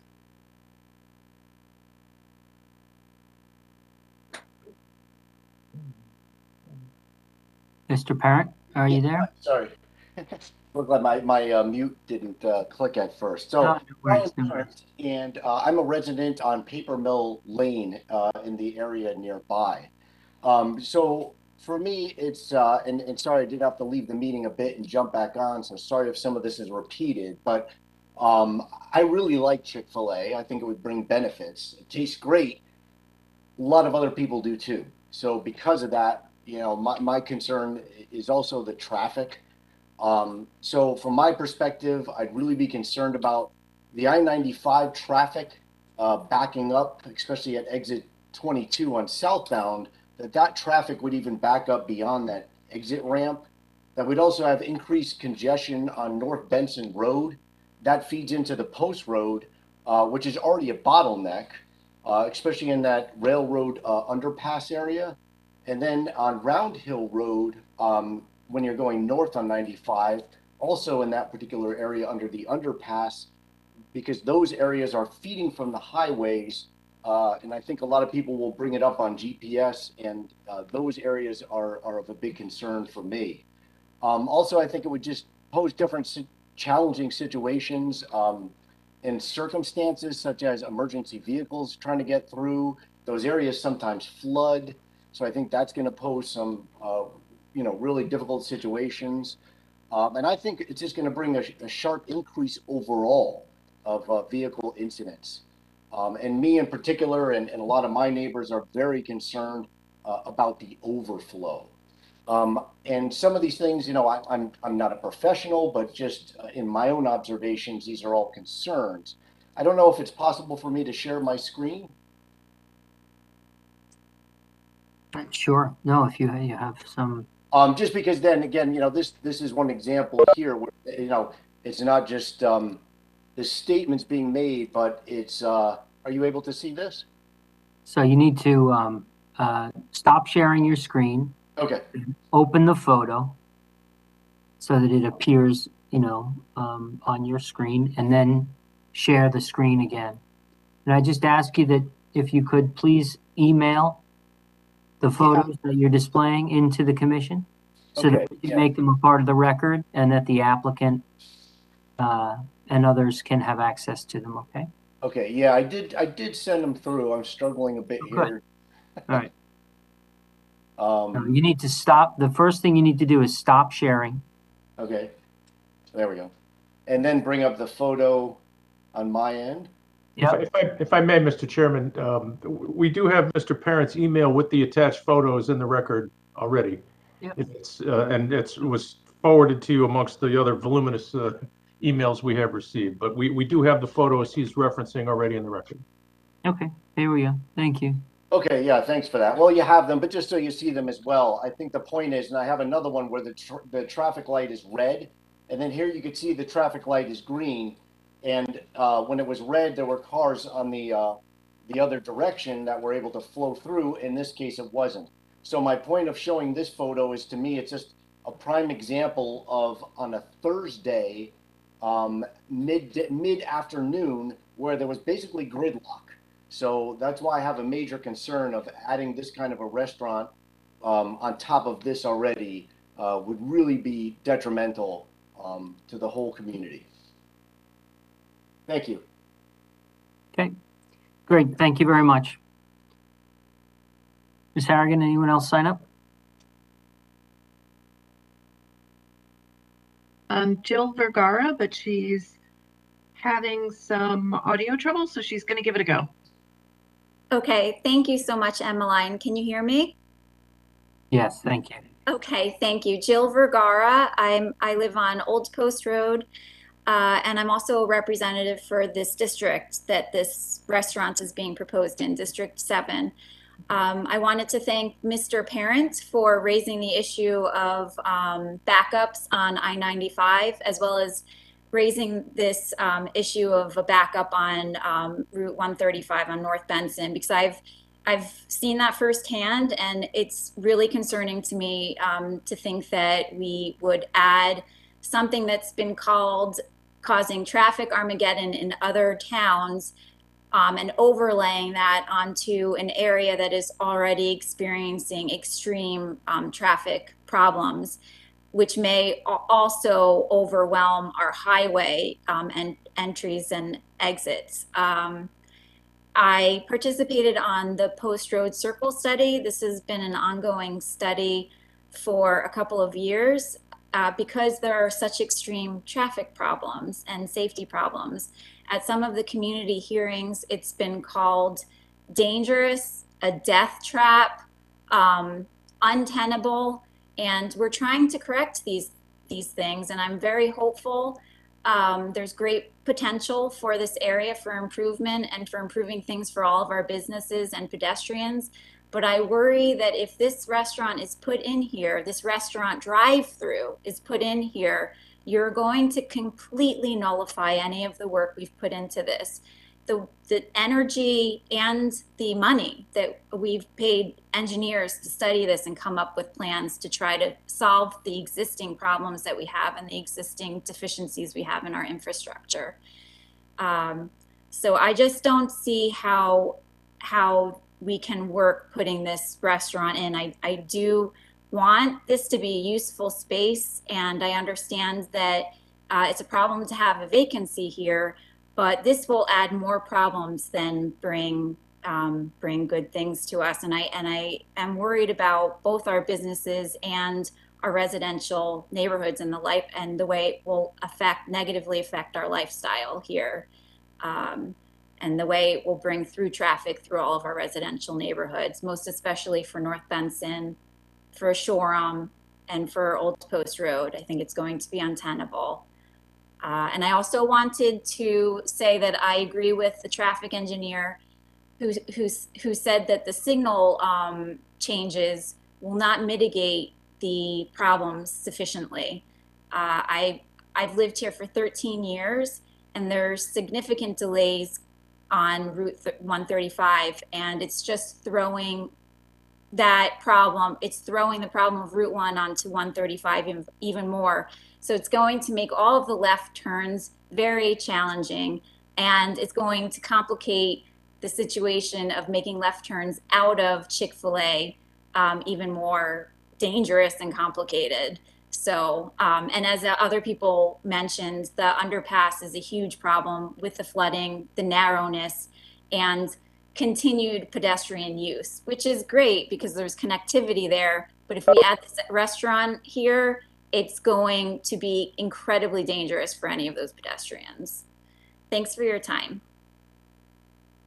Thank you. It looks like we have two more speakers. We have Sarah Newland, and we have someone named Rob. I don't have a last name. Okay, Ms. Newland? Hi, can you hear me? Yes. Hi, I'm a neighbor of, I guess, what would be the proposed site. I live on Turney Road. I've lived in Fairfield for 16 years now. So I just want to quickly add, I really don't want this to come because of the traffic issues. I feel like this would significantly impact clearly the property values in my neighborhood, but the traffic issues that we already have, this would more than compound it. It would really make it worse. But what I specifically wanted to add is I'm not sure that you are aware the way drop-off works at the middle school currently is that you enter from the Mill Plain entrance, which for this neighborhood, the easiest way to get to the Mill Plain entrance is to sort of take the entrance from 95, which means that each morning for many of us, you go through from the South Benson, North Benson, that particular intersection up onto 95, and then back down onto Mill Plain to enter the RLMS campus. And I'm not entirely sure you appreciate that this would impact kids getting to school. Most of the kids in this area are bussers for middle school, but become walkers for high school. Now I understand at some point, kids are driving, so they add then to that traffic, but it's not necessarily a guarantee. Many of those kids also walk back into town, walk home.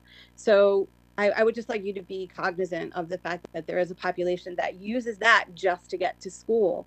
And the other thing that I think that the Chick-fil-A person had said that some of this was weekend morning traffic.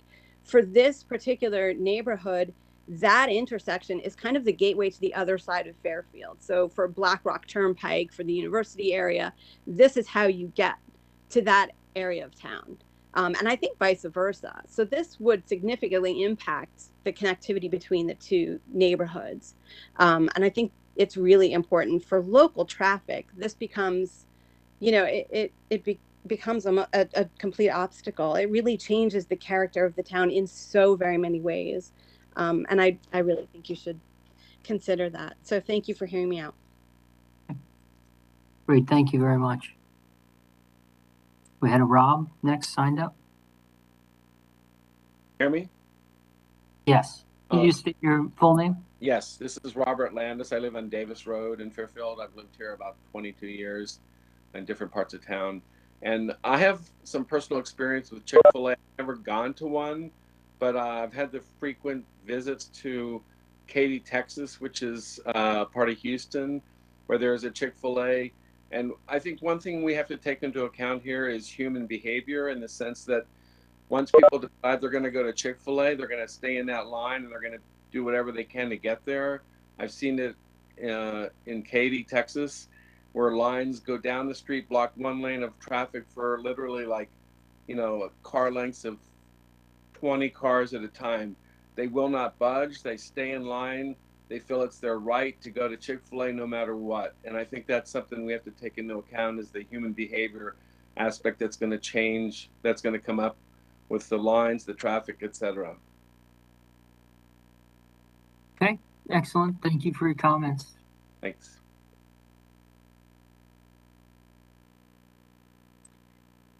Anyone else, Ms. Harrigan?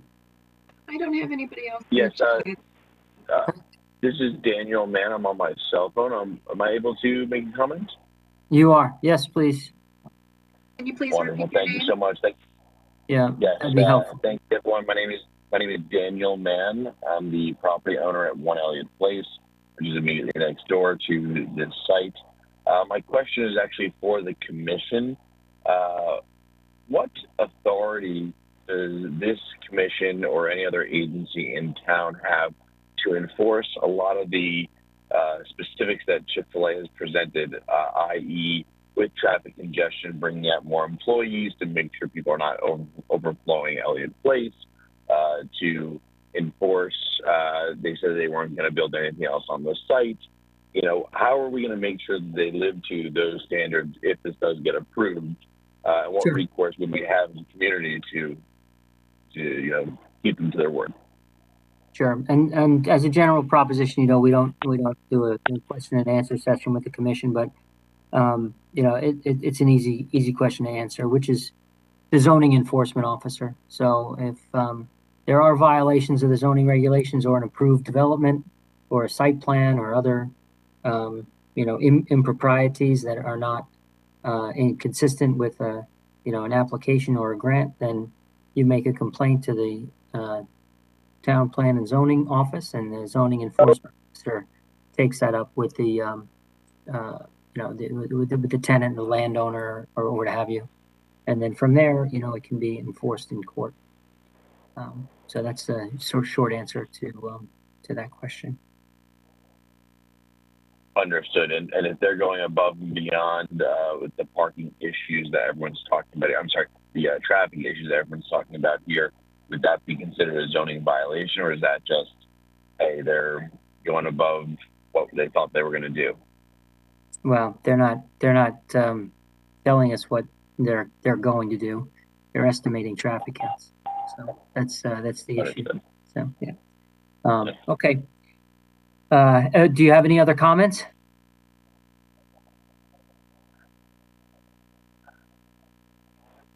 Okay. Very good. Any other members of the public wish to be heard here? Any other comments? We don't have any other people signed up in the chat. This is the last opportunity for public comment on this application. If there are none, then we're going to go back to the applicant for their rebuttal. So I'll ask going once, going twice, 3 times. So we'll close the public comment portion of the public hearing, and we will turn this back over to the applicant, Attorney Nuff, for your rebuttal. Thank you, Mr. Chairman.